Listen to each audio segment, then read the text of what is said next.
प्रभुपाद की, अनंत कोटि वैष्णव वृंद की, दाई गौर प्रेमानंदे।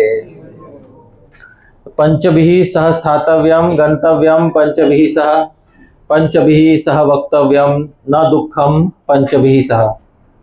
तो आज संख्या थोड़ी कम इसलिए है क्योंकि नव वर्ष आने वाला है और नव वर्ष के उपलक्ष्य में बहुत सारे भक्त लोग कहीं ना कहीं घूमने के लिए गए हुए हैं।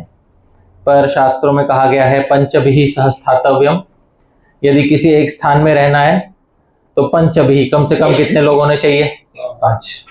क्योंकि किसी एक से झगड़ा हो जाए तो बाकी चारों का मुंह देख के काम चलाया जा सकता है, इसलिए 5 लोगों का होना आवश्यक है। गंतव्यम पंचभिः सह, कहीं यात्रा करनी है तो भी कम से कम कितने लोगों को साथ में लेके चलो? 5। किसी संकट में पड़ जाओ तो 4 लोग तो है आपको बचाने के लिए।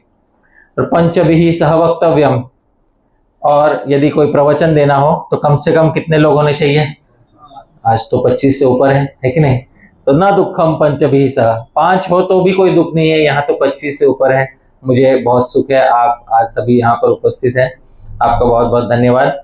पिछली बार तो पूरा खचाखच भरा हुआ था, बैठने की जगह नहीं थी, कदाचित अगली बार भी वैसा होगा। संख्या बढ़े या घटे हमारा तो काम है गीता सीखना। तो आज इस गीता प्रवचन माला की चौथी कड़ी में हम यहाँ पर आगे बढ़ने वाले हैं। पिछली बार हमने श्रीमद् भगवद गीता का पहला श्लोक, उसे बहुत अच्छे से अनेक व्याख्याओं द्वारा उसका अध्ययन किया था। आज भी हम वही करेंगे।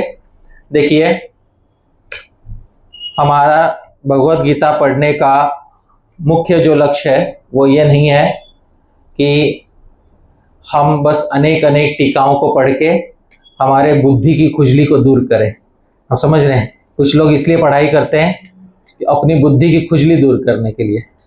हमारे पढ़ने का कारण यह है कि न केवल बौद्धिक स्तर पे हमें संतुष्टि हो, अपितु साथ ही साथ हम एक अच्छे साधक भी बन सकें और साधारण जीवन में दिन प्रतिदिन जो हमारा जीवन चलता है, रोजमर्रा के जीवन में भी हम गीता को अच्छी तरह से जीवन में उसे सत्यापित कर सके, अमल कर सकें। इसी के लिए यह श्रृंखला हमने आयोजित की है।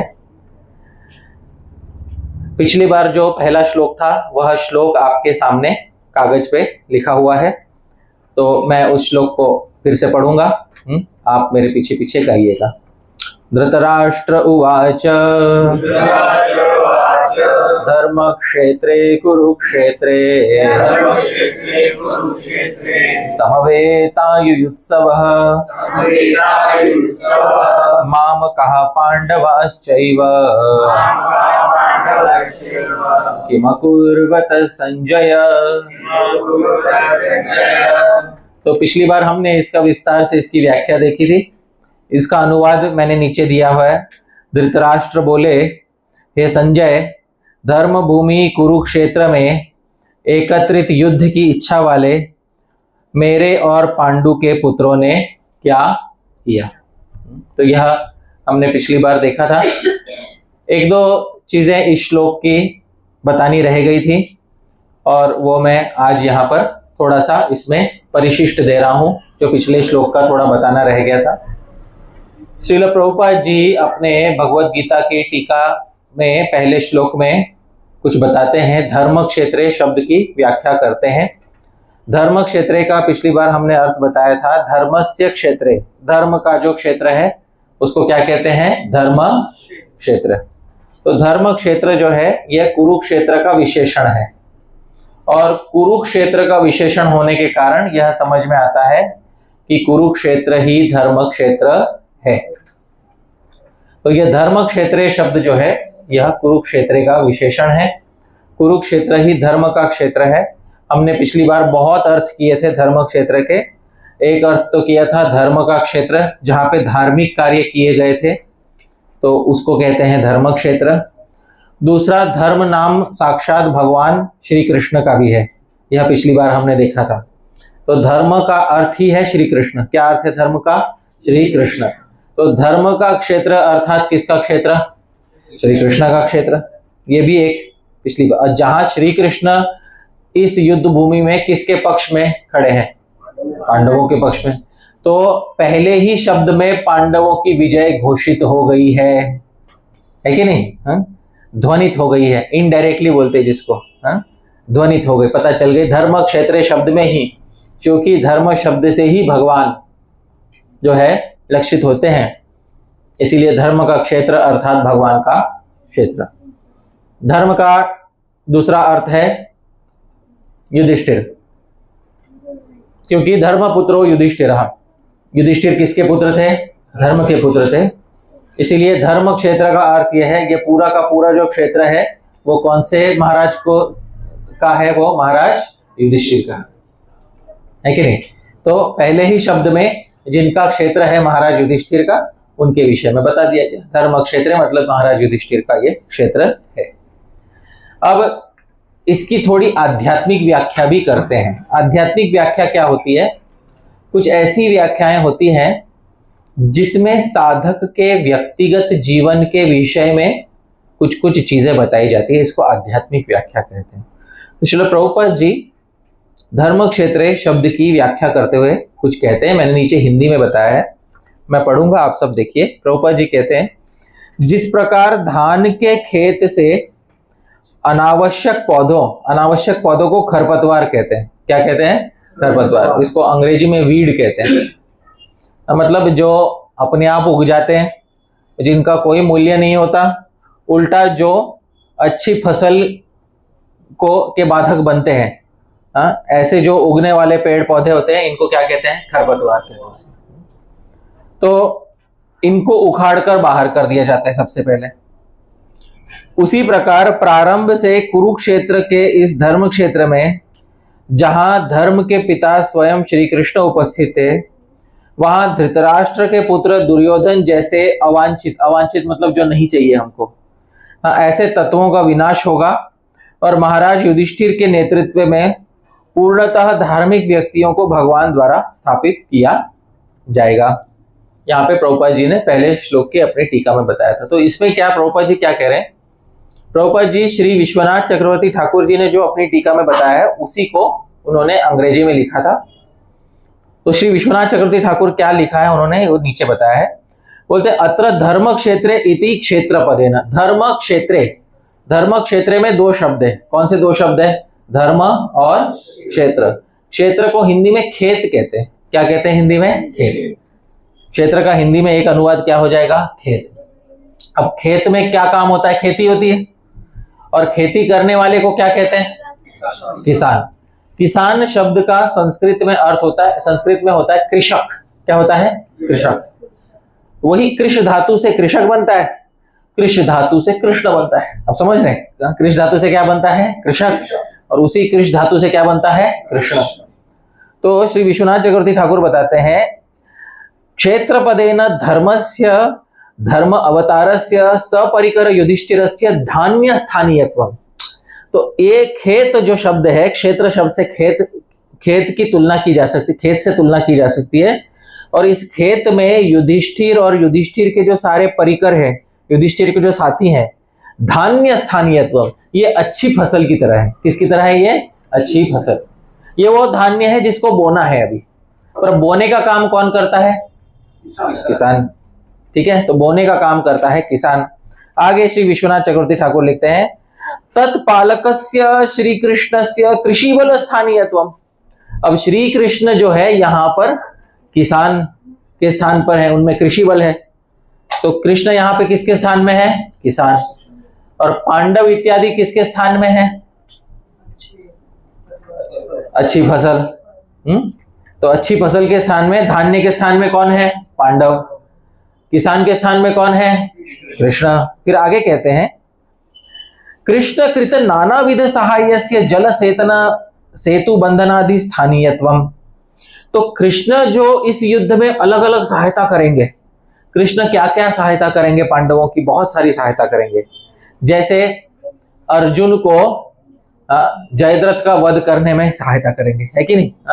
जयद्रथ का जब वध करना था, तब वो प्रतिज्ञा ले ली थी अर्जुन ने कि सूर्यास्त होने से पहले मैं जयद्रथ का वध कर दूंगा।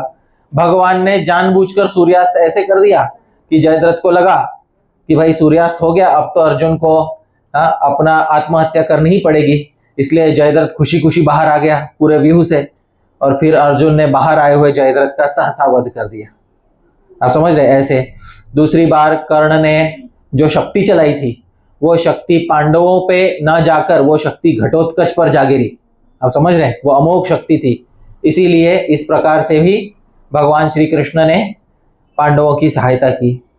तो श्री विश्वनाथ चक्रवर्ती ठाकुर कहते हैं कि किसान के द्वारा कैसे बहुत सारी सहायता की, किसान कैसे बांध बनाता है ताकि पानी अच्छे से जाए, समझ में आ रहा है? खेत में अलग अलग प्रकार की सहायता करता है, वैसे ही कृष्ण नामक किसान के द्वारा अनेक प्रकार से धान बोने के लिए पहले सहायता की गई। पर धान बोने से पहले सबसे पहले खरपतवार के साथ कुछ करना आवश्यक है। क्या करना आवश्यक है खरपतवार के साथ? उसको जड़ से उखाड़ फेंकना आवश्यक है। तो बोलते हैं आगे, श्री कृष्ण संहार्य दुर्योधनादेर धान्य द्वेषी धान्यकार तृण विशेष स्थानीयत्वं च बोधितम सरस्वत्या।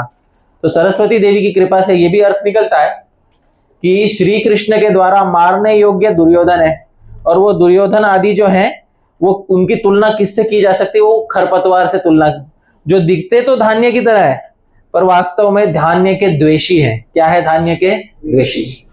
तो इस प्रकार से श्री कृष्ण हुए किसान, दुर्योधन आदि कौरव हुए खरपतवार, और पांडव हुए अच्छी फसल। अब किसान सबसे पहले खरपतवार उखाड़ेगा, फसल को पहले बहुत सारी सहायता करेगा, बांध बनाएगा, है ना, जल सेचन करेगा, और फिर जाके जब पूरी फसल अच्छे से तैयार होगी तब जाके फिर वो क्या बोएगा? उसमें बीज बोएगा, जिससे अच्छी फसल उग सके। अच्छे बीज है पांडव और खरपतवार है कौरव, और किसान कौन है? साक्षात श्री कृष्ण। इसी को श्रील प्रभुपाद जी ने अपनी व्याख्या में बताया था। देखिए, इतना थोड़ा बहुत बताना रह गया था। तो इस प्रकार से एक आध्यात्मिक व्याख्या है। कौन सी व्याख्या है ये? आध्यात्मिक व्याख्या। तो ये थोड़ा पांडवों की तुलना इससे कर दी गई, कौरवों की तुलना इससे कर दी गई, ऐसे किसान कृष्ण की तुलना किसान से कर दी गई, ऐसी व्याख्याएं कभी कभी की जाती हैं। तो ऐसी व्याख्या जो है यहाँ पर आध्यात्मिक इसलिए भी है क्योंकि इसका एक और अंश ये भी निकल के आता है कि दुर्योधन आदि जो है, ये हमारा हृदय भी एक खेत की तरह है कि नहीं? हमारा हृदय किसकी तरह है? खेत की तरह, क्षेत्र की तरह है। इसमें कुछ कुछ जो है नकारात्मक जो वृत्तियां हैं वो दुर्योधन आदि की तरह हैं, सकारात्मक वृत्तियां पांडवों की तरह हैं, और किसान तो स्वयं खेत में बैठा ही है। हृदय में कौन है? भगवान श्री कृष्ण बैठे हुए हैं साक्षात। तो इस प्रकार से एक आध्यात्मिक व्याख्या भी यहाँ पर इंगित की गई है आचार्य के द्वारा। ठीक है, अब आपको समझ में आ गया। ये तो पहला श्लोक हो गया।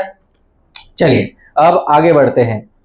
बात यह है कि धृतराष्ट्र जो है वह राज्य पाने का वास्तव में अधिकारी नहीं था।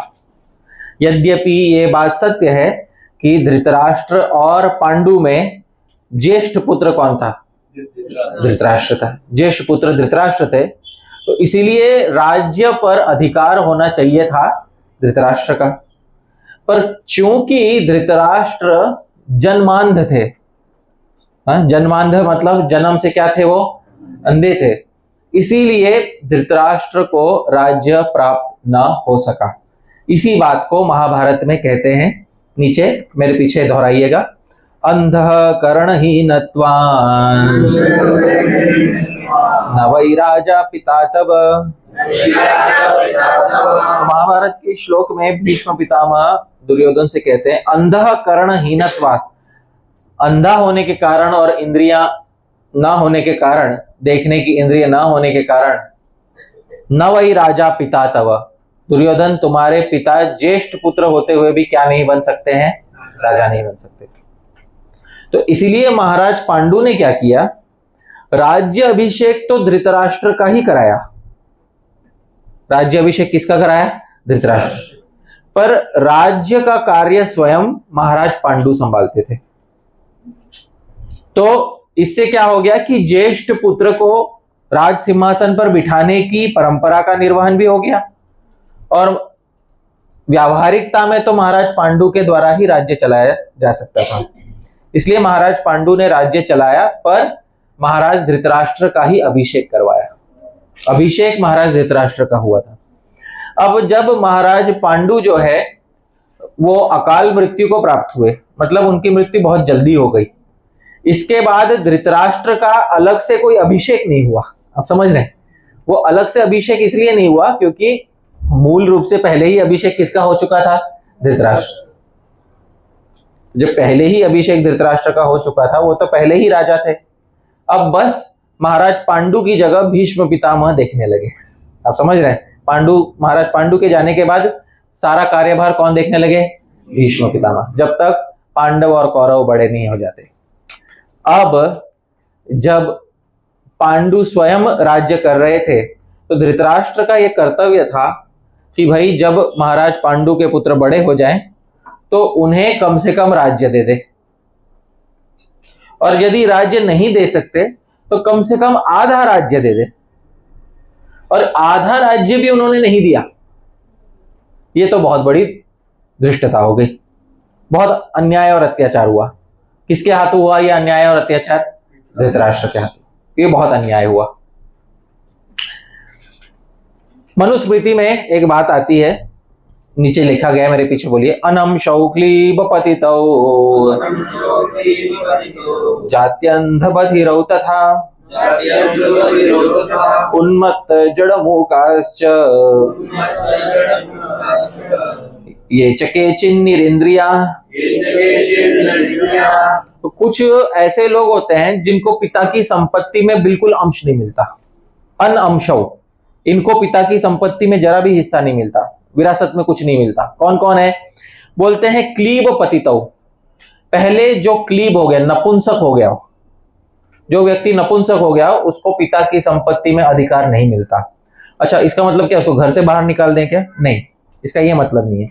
इसका यह मतलब है उसको विरासत में कुछ नहीं मिलेगा, पर उसके भोजन, उसके रहन सहन का पूरा जो प्रबंध है वो कर दिया जाएगा। ठीक है, तो ये सब यहाँ पे ध्यान रखना है। तो वही काम धृतराष्ट्र के साथ भी हुआ। आप समझ रहे, धृतराष्ट्र को कुछ हिस्सा नहीं मिला। हिस्सा, पूरा का पूरा हिस्सा किसको मिला था? महाराज पांडु को। तो धृतराष्ट्र का कर्तव्य था कि पांडु के जाने के बाद वो हिस्सा किसको मिलना चाहिए?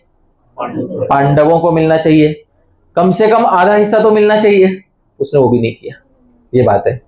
तो अनम शौ, किन किन को अंश नहीं मिलता? क्लीब, कोई नपुंसक हो जाए।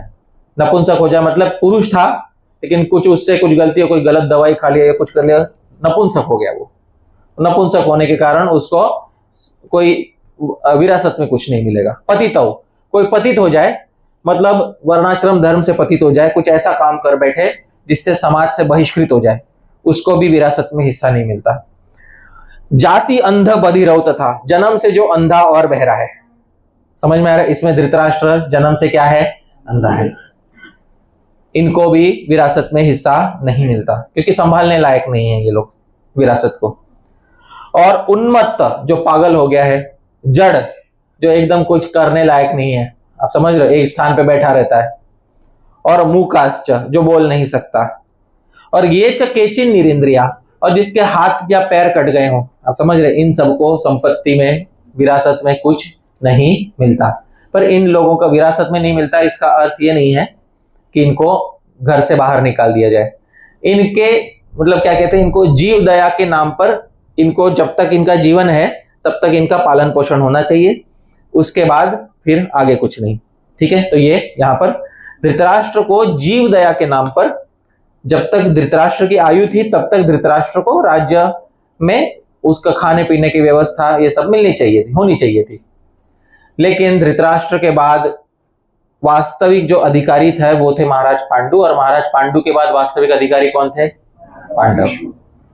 तो पांडव जो है, महाराज पांडु के जो पुत्र हैं, उनको वो यथोचित राज्य मिलना चाहिए था। भीष्म पितामह ने तो प्रतिज्ञा कर ली थी, मैं सिंहासन पे कभी भी नहीं बैठूंगा। ये तो कर ली थी ना, अपने ही पिता के सामने, महाराज शांतनु के सामने उन्होंने तो प्रतिज्ञा कर बैठे थे, तभी से प्रतिज्ञा करने से उनका नाम क्या पड़ गया था? भीष्म नाम पड़ गया था। ये बात है। तो यहां पर पांडव ही जो है उचित राज्य के उत्तराधिकारी थे, उन्होंने नहीं दिया। श्री मधुसूदन सरस्वती कहते हैं, गुणार्थ दीपिका उनकी टीका है, उसमें कहते हैं, क्योंकि अभी अगला श्लोक में हमें जाना है तो थोड़ा हम यहाँ पे संबंध बिठा रहे हैं। पहले श्लोक और दूसरे श्लोक के बीच में क्या बिठा रहे हैं? संबंध। तो बोलते हैं एवं कृपा लोक व्यवहार नेत्राभ्याम अपि हीनतया। अरे भाई, लोक व्यवहार में धृतराष्ट्र को कृपा दिखानी चाहिए थी। जो उसका दिन प्रतिदिन का व्यवहार है उसमें उसको क्या दिखानी चाहिए थी? कृपा, क्योंकि उस पर भी कृपा दिखाई गई थी। धृतराष्ट्र अपनी शक्ति से राजा नहीं बना था, धृतराष्ट्र किससे राजा बना था? कृपा से। तो धृतराष्ट्र ने भी आगे क्या दिखानी चाहिए थी? कृपा। श्री मधुसूदन सरस्वती बोलते हैं कृपा लोक व्यवहार नेत्राभ्याम अपि, ये केवल जन्म से आंखों से ये चरम चक्षुष अंधा नहीं था, इसमें कृपा रूपी आंखों का भी अभाव था। आप समझ रहे हो? इससे इसका भी अभाव था उसमें, उसको पता ही नहीं था कि आगे व्यवहार कैसा करना है। इसलिए बोलते हैं महतो अंधस्य, बहुत महान अंधा है। एक तो होता है साधारण अंधा और एक होता है बहुत महान अंधा होता है। तो धृतराष्ट्र बहुत महान अंधा था। महतो अंधस्य पुत्र स्नेह मात्राभिनिविष्टस्य, और एक ही चीज में लगा हुआ था, पुत्र के स्नेह में, और कुछ दिखाई नहीं दे रहा था उसको। धृतराष्ट्र से प्रश्ने विदिताभिप्रायस्य, जब धृतराष्ट्र ने पहले श्लोक में प्रश्न किया, हमको पता है पहले श्लोक में क्या प्रश्न किया कि कुरुक्षेत्र धर्म क्षेत्र में इकट्ठा हुए मेरे पुत्रों ने और पांडु के पुत्रों ने क्या किया, इसका अभिप्राय समझ गए थे। कौन समझ गए थे? संजय समझ गए थे कि ये क्यों सवाल पूछ रहे, क्योंकि ये चाहते हैं कि दोनों में से एक पक्ष जीते। किसका पक्ष जीते? कौरवों का पक्ष जीते। वो चाहते थे कि मेरे पुत्रों का पक्ष जीते। ये अभिप्राय संजय समझ गए थे। संजयस्य अति धार्मिकस्य प्रतिवचनम अवतारयति वैशंपायन, इसलिए संजय जो अतिशय धार्मिक व्यक्ति है, अब उनके वचनों को आरंभ करेंगे कहना। और कौन कहना? मुनि वैशंपायन, क्योंकि महाभारत के मूल वक्ता कौन है? वैशंपायन मुनि, है कि नहीं? महाभारत एक संवाद चल रहा है मूल रूप से वैशंपायन मुनि और जन्मेजय के बीच में। किनके बीच में चल रहा है? वैशंपायन मुनि और जन्मेजय। उसके अंदर बहुत सारे संवाद और चल रहे हैं, संजय और धृतराष्ट्र का संवाद और चल रहा है, पर मूल संवाद जो है वह वैशंपायन मुनि और महाराज जन्मेजय के बीच में है। तो वैशंपायन जी जो है अगला श्लोक जो है बताते हैं, जो संजय ने बोला था। किसने बोला था? संजय ने। वहीं एक और टीकाकार हैं जिनका नाम है श्री वेदांत देशिक, जो श्री वैष्णव संप्रदाय के टीकाकार हैं। इन्होंने अपनी तात्पर्य चंद्रिका में बोलते हैं एवं सुयोधन विजय बुभुत्सया, अब चाहते हैं सुयोधन विजय। सुयोधन किसका नाम है? दुर्योधन का ही दूसरा नाम क्या है? सुयोधन। हम आगे देखेंगे दुर्योधन का ही नाम क्या था? सुयोधन। जिस व्यक्ति का नाम दुर्योधन है उसी का नाम क्या है? सुयोधन। तो सुयोधन विजय बुभुत्सया, धृतराष्ट्र तो चाहते थे कि किसकी विजय हो? सुयोधन। सुयोधन अर्थात कौन? दुर्योधन। दुर्योधन की विजय की इच्छा थी उनकी, इसलिए कृतस्य प्रश्न से, इसलिए उन्होंने प्रश्न किया था। पहले श्लोक में प्रश्न किया था कि दोनों मेरे पुत्रों ने और पांडु के पुत्रों ने क्या किया। इसका उत्तर तो संजय सीधा सीधा दे सकते थे। टीकाकार कहते हैं, श्री वेदांत देशिक कहते हैं यत्र योगेश्वरः कृष्ण यत्र पार्थो धनुर्धर तत्र श्री विजयो भूतिर ध्रुवा नीतिर मतिर्मम। गीता के अंत में यही कहेंगे। किसको पता है इस श्लोक का क्या अर्थ है? कोई जानता है इस श्लोक का क्या अर्थ है? बताइए। जहाँ पे अर्जुन और कृष्ण खड़े होते हैं वहाँ पे विजय कृष्ण मतलब। हाँ, तो यत्र योगेश्वर, जहाँ योगेश्वर श्री कृष्ण है, यत्र पार्थो धनुर्धरा, और जहां हाथ में गांडीवधारी अर्जुन है, तत्र श्री, वहां पे सारी समृद्धि है, विजय, वहां सारी विजय है, भूतिर सब विभूति है, ध्रुवा नीतिर मतिर ममा, ये मेरी स्पष्ट मति है, ये मेरा स्पष्ट मंतव्य है। ये गीता के आरंभ में कहेंगे या अंत में कहेंगे? अंत में। अभी यही कह देना चाहिए था, है कि नहीं? क्योंकि जहां योगेश्वर कृष्ण है, जहां धनुर्धर पार्थ है, वहीं पे विजय होनी है। इति श्रीमद् भगवत गीता। हो गया खत्म। कितने श्लोक में गीता समाप्त हो जाएगी? 2 श्लोकों में हो जाएगी। तो संजय उवाच हो जाए यत्र योगेश्वर कृष्ण यत्र पार्थ धनुर्धर तत्र श्री विजय बुद्ध ध्रुवा नीतिर मतिर्मम। हो गया। पर यदि 2 श्लोकों में गीता हो जाएगी तो धृतराष्ट्र के मन में जो बड़ी जिज्ञासा है, भाई इन्होंने पहले 10 दिन, अभी 10 दिन बीत गए, इन्होंने क्या क्या किया, कैसे युद्ध की तैयारियां हुई। मैंने पिछली बार बताया था संजय जो है सीधा सीधा व्याख्यान नहीं, मतलब लाइव ट्रांसमिशन नहीं चल रहा है यहाँ पे। युद्ध को कितने दिन बीत गए हैं? 10 दिन बीत। 10वें दिन पे किसको युद्ध भूमि में गिरा दिया गया है? भीष्म को। और तब जाके संजय आके बोले हैं धृतराष्ट्र से कि युद्ध भूमि में भीष्म गिरा दिए गए। तब जाके धृतराष्ट्र के मन में प्रश्न उठा है कि अरे शुरुआत से बताओ कि धर्म क्षेत्र कुरुक्षेत्र में मेरे पुत्रों ने और पांडु के पुत्रों ने क्या किया। तब जाके ये जिज्ञासा हुई है, क्योंकि तब तक कोई जिज्ञासा नहीं थी। जब तक भीष्म खड़े हैं तब तक तो विजय हमारी है। सही बात है ना? और इसी के उत्तर में संजय ने कह देना चाहिए था चाहे भीष्म भी खड़े हो, पर जहां योगेश्वर कृष्ण खड़े हैं, जहां धनुधारी पार्थ है, वहीं श्री विजय, सारी विभूति सब वहीं पर है। चाहे भीष्म खड़े हो या ना खड़े हो विपक्ष में, पर इस पक्ष में तो कौन खड़ा है? साक्षात श्री योगेश्वर श्री कृष्ण ही यहां पर खड़े हैं। तो इसीलिए उसका उत्तर तो ये होना चाहिए था। पर बोलते हैं इति साक्षात उत्तरम वक्षन, ये साक्षात उत्तर देते हुए, पर वो देंगे कब? कौन से अध्याय में जाके उत्तर देंगे? वो 18वें अध्याय में। ये उत्तर यत्र योगेश्वर कृष्ण कौन से अध्याय में जाके आएगा? 18। वास्तव में जो अंत में है ना यत्र योगेश्वर कृष्ण, ये पहले प्रश्न का उत्तर है, पहले श्लोक का उत्तर है ये। आप समझ रहे हो? जो धृतराष्ट्र ने मूल प्रश्न पूछा था उसके पीछे का अभिप्राय यह था कि भाई कौन जीतेगा, है ना? क्या किया, मतलब क्या किया जिससे कि मेरे पुत्र जीते हैं। और उसका उत्तर यह है कि भाई जहां श्री कृष्ण है, जहां पार्थ है, विजय तो वहीं होगी। आपके पुत्रों की क्या होने वाली है? घोर पराजय होने वाली है। लेकिन तत्प्रत्यायनार्थम, अब थोड़ा सा उसको खोल के बताने के लिए, विस्तार से बताने के लिए, इसी तथ्य को कि जहां कृष्ण है वहीं विजय है, इसी तथ्य को थोड़ा खोल कर बताने के लिए अखिलम अवांतरम वृत्तम अपि, सब कुछ जानते हुए भी, अंदर से सब कुछ जानते हैं संजय पहले से ही जानते यत्र योगेश्वर कृष्ण। आप समझ रहे हो? क्योंकि संजय ने गीता अभी अभी सुन रहे हैं या 10 दिन पहले सुन ली है गीता? 10 दिन पहले सुन ली है। तो ये यत्र योगेश्वर कृष्ण, ये संजय अभी पता चलेगा उनको या 10 दिन पहले पता चल चुका है उनको? 10 दिन पहले पता चल चुका है उनको। तो जब संजय को 10 दिन पहले ही पता चल चुका है तो संजय अभी नहीं बोलेंगे, पहले थोड़ा खोल खोल के बताएंगे कि भाई श्री कृष्ण में और अर्जुन में क्या क्या संवाद हुआ।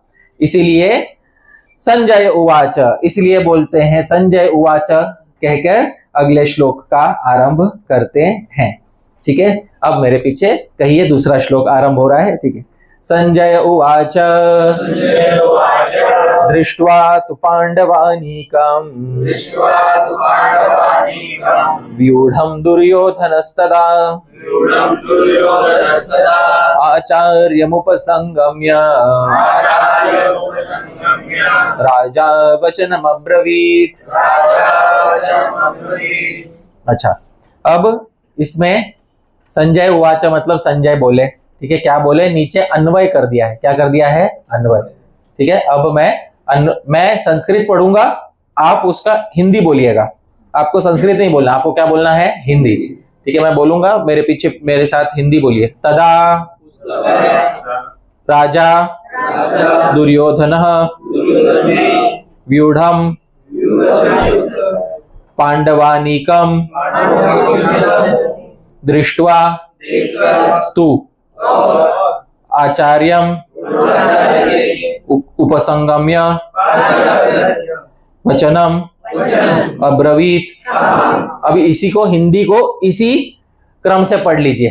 ठीक है, उस समय राजा दुर्योधन ने व्यूह रचना युक्त पांडवों की सेना को देखकर और द्रोणाचार्य के पास जाकर यह वचन कहा। हो गया अन्वय। श्लोक का अर्थ सीधा सीधा निकल जाता है इससे। इस तकनीक को अन्वय कहते हैं। क्या कहते हैं इसको? अन्वय। तो श्लोक के ही शब्दों को इस प्रकार से रखा जाता है कि जब उसका हिंदी अर्थ निकाला जाए और उस हिंदी अर्थ को क्रम से पढ़ा जाए तो पूरा वाक्य बन जाता है। इसी तकनीक को क्या कहते हैं? अन्वय। तो यहां अन्वय कर दिया हमने। दृष्ट्वा तु पांडवानीकम व्यूढ़म दुर्योधनस्तदा आचार्यम उपसंगम्य राजा वचनम अब्रवीत। मैं फिर से थोड़ा उसको सरल करके बता देता हूं। अन्वय तो वैसे भी सरल है ही। दृष्ट्वा तु, देखकर तो क्या? पांडव अनीकम, पांडवों की सेना को। हाँ, और वो सेना भी कैसी थी? व्यूढ़म, व्यूह रचना में थी। आप समझ रहे, जब सेना बनाई जाती है तो व्यूह में एक व्यूह, उसका एक आकार दिया जाता है सेना को। तो व्यूढ़म, आकार एक व्यूह में रची हुई थी। तो दुर्योधन तदा, तो दुर्योधन ने उस समय क्या किया? आचार्यम उपसंगम्य, आचार्य के पास जाकर राजा, उस दुर्योधन राजा ने वचनम, यह वचन अब्रवीत कहे। ठीक है, यह श्लोक है। अब इसको थोड़ा अच्छे से समझाएंगे। ठीक है, देखिए सबसे पहले तो है संजय। संजय मतलब संजय ने। संजय का अर्थ पिछली बार हम कर चुके हैं, पिछले श्लोक में भी संजय शब्द आया था। किम अकुर्वत संजय, उसमें भी कौन सा शब्द आया था? संजय शब्द आया था। वहां पर ही बताया गया था संजय का क्या अर्थ है। फिर से बता देता हूं, राग द्वेषादि दोषान सम्यक जितवान असीति। अरे राग द्वेष आदि को सम, अच्छे से जय, जीत लिया है जिसने। सारे दोषों को सम, अच्छे से जय, जीत लिया है जिसने, उसी का नाम क्या हो जाएगा? सम जय। और अच्छे से जीत लिया है मतलब निर्व्याजम एवं कथनीयम त्वया, इसलिए तुम सच सच बोलोगे, जो भी बोलोगे तुम क्या बोलोगे? सच बोलोगे। ठीक है, इसलिए इनका नाम क्या पड़ गया है? संजय। सम, अच्छे से, जय, जीत लिया है जिन्होंने। किसको जीत लिया है? राग द्वेष आदि दोषों को जीत लिया। जिसमें राग द्वेष आदि दोष होते हैं वह क्या सत्य बोलता है प्रायः या असत्य बोलता है? असत्य बोलता है। वह क्या एकदम तटस्थ होकर बात करता है या उसके मन में भी जो है किसी के प्रति वैषम्य, विषमता होती है उसमें विषमता, है ना?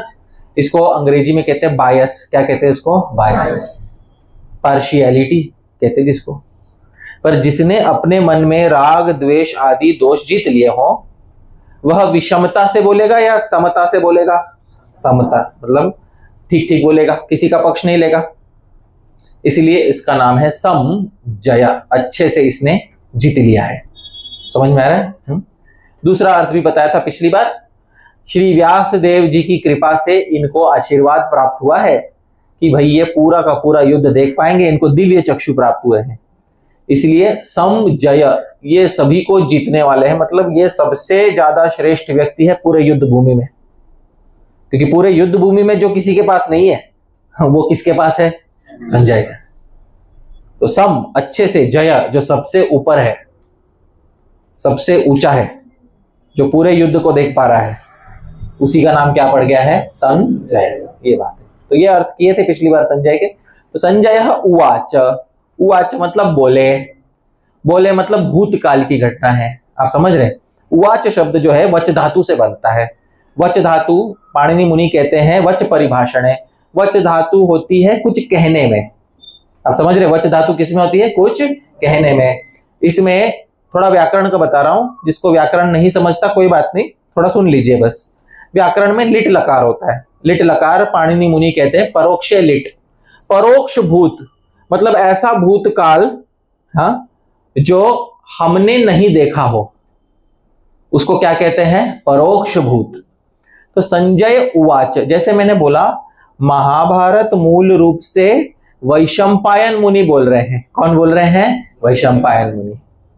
वैशंपायन मुनि बोल रहे हैं संजय उवाच, संजय ने कहा। तो जब संजय ने कहा उस समय वहां पर वैशंपायन मुनि उपस्थित थे या उपस्थित नहीं थे? नहीं थे। तो ये एक ऐसे भूतकाल की घटना है जिसको साक्षात रूप से वैशंपायन मुनि ने नहीं देखा है। इसको कहते हैं परोक्ष भूत। क्या कहते हैं इसको? परोक्ष भूत। एक उदाहरण देता हूं, जैसे रामो बभूव, राम हुए थे, तो बभूव में भी परोक्ष भूत है। अब मैं बोलता हूं राम हुए थे, अब हुए थे ये मैंने देखा है या नहीं देखा है? मैंने नहीं देखा है। उसमें परोक्ष भूत काल का प्रयोग किया जाता है। इसको लिट लकार से परोक्ष भूत बताया जाता है।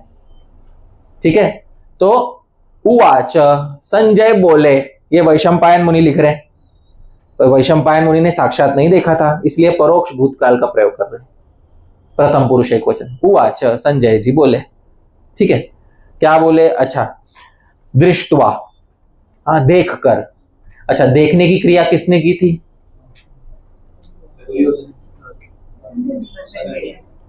इस श्लोक में दृष्टवा, पीछे वापस जाकर देखिए जो हमने शब्दार्थ किया, अन्वय किया, हाँ अब जाकर देखिए दृष्टवा, देखने की क्रिया किसने की?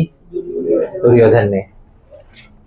ठीक है, दृष्टवा, देखा, दुर्योधन ने क्या देखा? पांडवानिकम, सामने पांडवों की क्या देखी? सेना, ये बात है। तो दृष्टवा, देख कर, दृष्टवा, देख कर, देखने की क्रिया पूरी हो गई है, दृष्टवा, देख कर। तो इसमें टीकाकार बोलते हैं चाक्षुष ज्ञानेन विषयीकृत्य, आंखों का अच्छा विषय बना लिया है सामने की सेना को, दृष्टवा का ये मतलब है। एक हनुमान जी की भी टीका है इसमें, अवलोक्य बोलते हैं, पूरा अच्छे से देखकर। और श्री आनंद गिरी हैं जो श्री शंकराचार्य जी की परंपरा में आते हैं, बोलते हैं प्रत्यक्षेण प्रतीत्य, प्रत्यक्ष रूप से उसको अच्छे से उसको अपने इंद्रियों का विषय बना लिया है, अच्छे से पूरी सेना देख ली है, दृष्टवा। अच्छा, यहां पर महाराष्ट्र में एक बहुत बढ़िया टीका हुई, बहुत अच्छी टीका हुई, जिसका नाम है ज्ञानेश्वरी। आप समझ रहे हैं? पर यह टीका अद्वैतवाद का सिद्धांत प्रतिपादित करती है। अद्वैतवाद मतलब निर्विशेष ब्रह्म का सिद्धांत बताती है यह टीका। पर हमारे इस व्याख्यान में हम निर्विशेषवाद का कोई अंश नहीं लेंगे, क्योंकि गीता जो है ये वैष्णव टीकाकारों के अनुसार समझनी चाहिए। वास्तव में गीता कौन से टीकाकारों के अनुसार समझनी चाहिए?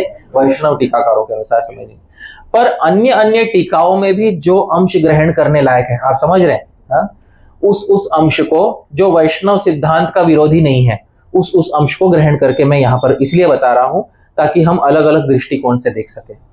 तो ये एक बहुत अच्छी टीका हुई, क्योंकि इस टीका में जो दृष्टांत बताए गए, दृष्टांत, उपमा, रूपक, जिसको हम कहते हैं कंपैरिजन, हाँ करके बताए गए हैं, बहुत उम्दा बताए गए हैं, दृष्टवा। तो ज्ञानेश्वरी टीका में इसको और उद्धृत, उसको और अच्छे से खोलते हुए बताते हैं। ये मराठी टीका है, मराठी का शब्दशः अर्थ करते हुए बताऊंगा।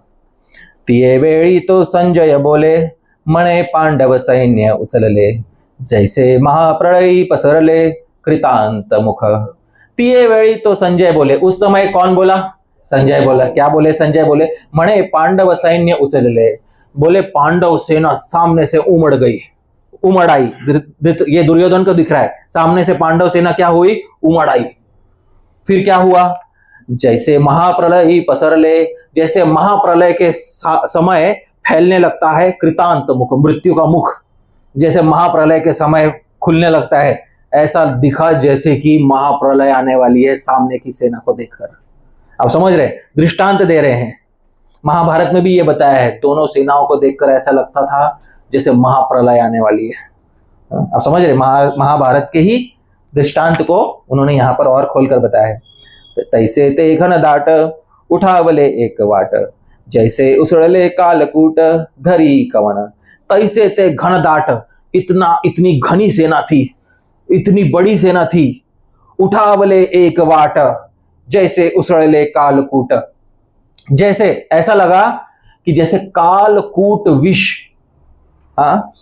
उठने लगा है। अच्छा, कालकूट विष किस समय बाहर आया था? समुद्र मंथन में। अब जब कालकूट विष बाहर आया था तो उसको तो ग्रहण करने वाला कोई था। कौन था? भगवान शिव जी थे। बोलते हैं धरी कवण, इस बार जो कालकूट जैसा दिखाई उसको कौन धारण करेगा मैं नहीं जानता। आप समझ रहे? पिछली बार तो था, इस बार कौन को है मैं नहीं जानता। सेना का बहुत अच्छा वर्णन करते हुए आगे कहते हैं, नातरी वडवानलु साधुकला प्रलयवाते पोखला, सागरु शोषणी उधवला अंबरासी। ऐसा लगता था जैसे एक अग्नि होती है समुद्र में, उसको कहते हैं वड़वानल। क्या कहते हैं? वड़वानल। इस अग्नि के कारण ही समुद्र का जल तीर को लांघ कर आगे नहीं आ पाता। समुद्र में सतत नदियां अपना जल देती रहती हैं, सर्दी गर्मी बरसात, सतत नदियां अपना जल देती रही, पर क्या समुद्र का स्तर कभी बढ़ता है? नहीं, वो अपने स्तर को कभी लांघता नहीं है प्रायः। क्यों? क्योंकि समुद्र के अंदर एक अग्नि होती है जिसको कहते हैं वड़वानल। इस अग्नि के कारण ही ये सारा जल सोख लिया जाता है और बादल के रूप में बन के पुनः जो है वर्षा के रूप में आता है। तो ऐसा लगने लगा जैसे प्रलय काल में वड़वानल ने पूरे समुद्र को सोख लिया हो। इतनी बड़ी अग्नि जैसे पूरे आसमान को, अंबर को जाके छू रही हो, ऐसी दिखाई दी। फिर भी तैसे दड़ दुर्धर नाना व्यूही परिकर अवगमले भयासुर तिये काली। ऐसा दल इतना भयंकर सामने वाला पांडव दल दिखाई दिया। नाना व्यूही परिकर, अलग अलग व्यूह रचना में सब भीम, युधिष्ठिर, अर्जुन, धृष्टद्युम्न सब दिखाई दिए। अवगमले भयासुर, एकदम भयानक दिखाई दिया तिये का उस समय। ते देखो निया दुर्योधने अभेरिले कवणे माने। वो देख के भी दुर्योधन बोला कुछ भी नहीं है। अब समझ में आ रहा है? कुछ भी नहीं है। उसको कुछ, बिल्कुल उसको ऐसा लगा कुछ भी नहीं है, नजरअंदाज कर दिया उसने। बोले जैसे न गणिजे पंचानने गज घटाते। जैसे सिंह जो है, हाथियों का झुंड भी आ जाए तो भी सिंह को बिल्कुल फर्क नहीं पड़ता, वैसे दुर्योधन अपने मन में सोच रहा था मुझे कोई फर्क नहीं पड़ता, क्योंकि मेरे साथ मेरी सेना में सेनापति रूप में कोई तो है। कौन है सेनापति रूप में? भीष्म। ये अकेला ही काफी है। ठीक है। फिर भी मग द्रोणापासी आला तया ते मणे हा देखिला कैसा दरबारू उच्चल्ला पांडवा। फिर भी द्रोणाचार्य के पास आए और बोले देखो पांडवों की कैसी महान सेना जो है सामने आ खड़ी हुई है। तो देखिए टीका का वो अंश लिया गया है जिसमें कोई निर्विशेषवाद नहीं है। आप समझ रहे हैं? बस इसको काव्यात्मक रूप से बहुत अच्छे से समझा रहे हैं टीकाकार, जो कि इसको इसी अलग अलग परिप्रेक्ष्य से यहाँ पर देखने का प्रयास किया गया है। अच्छा, दृष्टवा, देख कर, तू मतलब देख कर तो। आप समझ रहे हैं? देख कर तो। यहां पर तो तू शब्द का भी बहुत अच्छा अर्थ निकाला है टीकाकारों ने। क्या? क्योंकि कभी कभी हम बोलते हैं ना, अरे उसे देख के तो, समझ में आ रहा है? तो ये तो होता है, वो तो में भी कोई बात छुपी हुई होती है। आप समझ में? जैसे कोई परीक्षा का दिन हो और परीक्षा एकदम कठिन हो, और लेकिन कोई एक ऐसा छात्र हो जिसके लिए परीक्षा बहुत आसानी से चली गई, बहुत आसान हुई हो, बाहर आके बोलता है अरे पेपर तो समझ में आ रहा है, इतना आसान था। तो जो तो है, इस तो में भी कुछ छुपा हुआ होता है, उसमें भी, वो शब्द में भी कुछ बल है, आधी मात्रा भी इसमें निरर्थक नहीं है। तो तू, दृष्टवा तू, देखकर तो इस तो का क्या अर्थ है ये यहां पे करते हैं।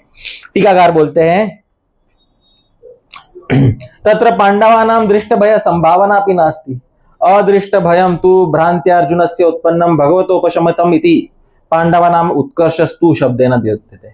अरे भाई, दृष्टवा तू, पांडवों को तो किसी चीज का भय नहीं है, किसी चीज का भय नहीं है। बोलते हैं दृष्ट भय संभाव, जो इस संसार में है उसका भी कोई भय नहीं है, और जो अगले संसार में है, परलोक का है, उसका भी भय नहीं है। पांडवों को किसी चीज का भय नहीं है, ना तो इस लोक का भय है पांडवों को, ना परलोक का भय है। पांडवों की तो जय होगी। ठीक है, दृष्टवा तू, पांडवों की तो सबसे बड़ी जय होगी। यहां पे पांडवों का उत्कर्ष बताया गया। उसी को एक दूसरे टीकाकार मध्व संप्रदाय से कहते हैं दर्शन निमित्त धैर्य भ्रंश रूपावस्था विशेष द्योतकस्तु शब्द। सामने की सेना को देखकर दुर्योधन का धीरज हिल गया। समझ में आया? सामने की सेना को देख के दुर्योधन का धीरज हिल गया, और उसी धीरज को हिलने को बताने वाला शब्द यहाँ पे क्या है? तू। देखकर तो पांडव की सेना, दुर्योधन तुरंत डरा डरा भागा। किसके पास भागा? द्रोणाचार्य के पास भागा। देखकर तो, वो तो शब्द से पता चलता है कि दुर्योधन घबरा गया था। तो ये यहाँ पे तू शब्द के बहुत सारे अर्थ किए जाते हैं। अच्छा, पांडव अनीकम, दृष्टवा तू पांडव अनीकम, पांडवों का अनीक, अनीक कहते हैं सैन्य को। किसको कहते हैं? सैन्य। टीकाकार बताते हैं पांडु पुत्राणाम अनीकम सैन्यम, पांडु के पुत्रों की सेना को। ये तत्व प्रकाशिका टीका है श्री केशव कश्मीरी जी की। किसकी है ये? श्री केशव कश्मीरी। नाम सुना होगा किसी किसी ने, श्री केशव कश्मीरी जी, इनकी टीका है तत्व प्रकाशिका। तो इन्होंने भी भगवत गीता पर टीका लिखी। तो पांडुपुत्राणाम अनीकम सैन्यम, और वही श्री श्रीधर स्वामी भी वही अर्थ करते हैं, पांडवानाम अनीकम सैन्यम। अनीक का अर्थ सैन्य है। क्या है अनीक का अर्थ? सैन्य। पांडव अनीकम मतलब पांडव सैन्यम। तो पांडवों की क्या देखी दुर्योधन ने? सेना। अब वो सेना भी कैसी थी? बोलते हैं व्यूढ़म। क्या बोलते हैं? व्यूढ़म। व्यूढ़म का अर्थ करते हुए श्री मधुसूदन सरस्वती कहते हैं, व्यूह रचनया धृष्टद्युम्नादि भी स्थापितम। सेना केवल ऐसे नहीं इधर उधर तितर बितर नहीं खड़ी थी, व्यूढ़म व्यूह रचना में सेना खड़ी थी। अब व्यूह रचना में सेना खड़ी थी तो अलग अलग व्यूह बताए जाते हैं। अब कौन से व्यूह थे पांडवों के और कौरवों के? 18 दिनों पे पांडवों के और कौरव के कौन कौन से व्यूह थे, ये अब मैं बताऊंगा। पूरा महाभारत पढ़ने के बाद ये 18 व्यूह जो है ये हम जान सकते हैं। पहले दिन पे देखिए, सबसे पहले दिन पे जो व्यूह हुआ था पांडवों का वो था वज्र व्यूह। कौन सा व्यूह हुआ था? वज्र व्यूह। इस व्यूह को अर्जुन ने स्वयं स्थापित किया था और उसी का श्लोक है ऊपर, मैं पढ़ूंगा, मेरे पीछे गाइए। एष व्यूहामिते व्यूहम राजसत्तम दुर्जयम अचलम नाम वज्राख्यम विहितम वज्रपाणिना। अर्जुन ने बोला था, जब ये सोच रहे थे सारी पांडव सेना में, ये सोच विचार चल रहा था कि हमारी सेना की संख्या तो कम है कि नहीं? सामने वाले की 11 अक्षौहिणी है, पांडवों की कितनी अक्षौहिणी थी? 7। तो हमारी तो सेना कम है संख्या बल में। संख्या बल में जब सेना कम होती है तो कौन सा व्यूह रचना चाहिए? तो जब ये निर्णय हो रहा था उस समय अर्जुन बोला, एष व्यूहामि ते व्यूहम, मैं अब ऐसा व्यूह आपको बताऊंगा। राजसत्तम दुर्जयम, हे राजा युधिष्ठिर, दुर्जयम जिसको जीतना बहुत कठिन होगा। अचलम नाम वज्राख्यम, जिसका पहले दिन पे हम वज्र नाम का व्यूह रखेंगे। कौन सा व्यूह रखेंगे? वज्र। विहितम वज्रपाणिना, जो मुझे इंद्रदेव ने सिखाया था। किसने सिखाया था? इंद्रदेव। क्योंकि अर्जुन स्वर्ग की यात्रा करके आए थे, पता है ना आपको, महाभारत से पहले अर्जुन स्वर्ग की क्या करके आए थे? यात्रा करके आए थे। तो मूल रूप से वज्र व्यूह जो इंद्रदेव का बनाया हुआ है और मैंने भी उनसे सीखा है, वह व्यूह हम बनाएंगे। तो पहले दिन जब दुर्योधन ने सामने वाली सेना देखी व्यूढ़म व्यूह रचना में, कौन सी व्यूह रचना थी उस समय? वज्र व्यूह। ठीक है, और यहाँ नीचे टेबल में दिया हुआ है। उसी दिन कौरवों की सेना कौन से व्यूह में थी? सर्वतोमुखी व्यूह। व्यूह इज मिलिट्री फॉर्मेशन, इसको व्यूह कहते हैं। ठीक है, मिलिट्री फॉर्मेशन, जिस प्रकार से सेना को अरेंज किया जाता है उसको क्या कहते हैं? व्यूह। तो पांडवों ने कौन सा व्यूह रखा था पहले दिन? वज्र। और कौरवों ने कौन सा रखा था? सर्वतोमुखी। और ये सर्वतोमुखी व्यूह उनके सेनापति, कौन से सेनापति ने बनाया था? भीष्म। दूसरे दिन पे पांडवों का कौन सा व्यूह हुआ? क्रौंच। और कौरवों का कौन सा हुआ? वापस सर्वतोमुखी। तीसरे दिन पे पांडवों ने कौन सा व्यूह लिया? अर्धचंद्र। और कौरवों ने कौन सा व्यूह लिया? गरुड़। चौथे दिन पर पांडवों ने कौन सा व्यूह लिया? पुनः अर्धचंद्र। और कौरवों ने कौन सा लिया? मकर व्यूह। पांचवें दिन पांडवों ने कौन सा व्यूह लिया? शेन। शेन बाज को, बाज बोलते ना हिंदी में, बाज पक्षी होता ना, शेन। और कौरवों ने कौन सा व्यूह लिया? मकर। छठे दिन पांडवों ने कौन सा व्यूह लिया? मकर। और कौरवों ने कौन सा लिया? क्रौंच। सातवें दिन पांडवों ने पुनः कौन सा व्यूह लिया? वज्र। और कौरवों ने कौन सा लिया? मंडल व्यूह। आठवें दिन पांडवों ने श्रृंगट व्यूह लिया और कौरवों ने कौन सा लिया? महाव्यूह। नौवें दिन पांडवों ने कौन सा व्यूह लिया? महाव्यूह। और कौरवों ने कौन सा लिया? सर्वतोमुखी। और 10वें दिन पांडवों ने कौन सा लिया? सर्वत्र विजय व्यूह। और कौरवों ने कौन सा लिया? वापस सर्वतोभद्र व्यूह। 10वें दिन कोई गिराया गया? भीष्म। 11वें दिन से नया सेनापति चुना गया कौरवों का। द्रोणाचार्य। 11वें दिन पे पांडवों ने कौन सा व्यूह रचा? क्रौंच। और द्रोणाचार्य जी ने कौन सा व्यूह रचा? शकट। 12वें दिन पांडवों ने कौन सा व्यूह रचा? मंडल अर्ध। पूरा मंडल नहीं, मंडल अर्ध, क्योंकि कम है ना सेना, इसलिए आधा मंडल, मंडल अर्ध व्यूह। और कौरवों ने कौन सा रचा? गरुड़ व्यूह। 13वें दिन वापस पांडवों ने मंडलार्ध व्यूह किया और 13वें दिन कौरवों ने कौन सा व्यूह रचा? इसी व्यूह में अभिमन्यु मारा गया। कौन से दिन पे मारा गया? 13वें दिन पे। इस व्यूह को भेदना एक व्यक्ति जानता था, अभिमन्यु। अंदर भेदना, घुसना जानता था, पर 13वें दिन छल पूर्वक कौन मारा गया? अभिमन्यु। वहीं से महाभारत में जो है धोखा दे के मारने की प्रथा शुरू हुई 13वें दिन से।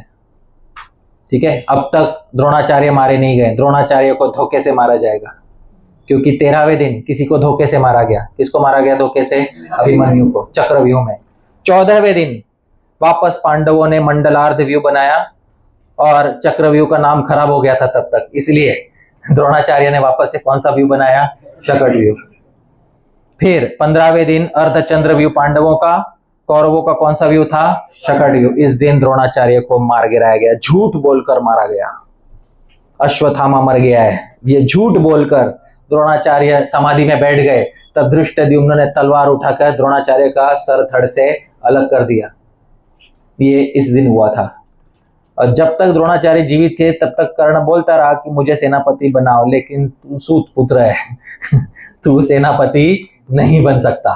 जब तक मैं जीवित हूं तब तक तू सेनापति नहीं बन सकता। द्रोण के मरने के बाद अगले दिन सेनापति कौन बने? कर्ण।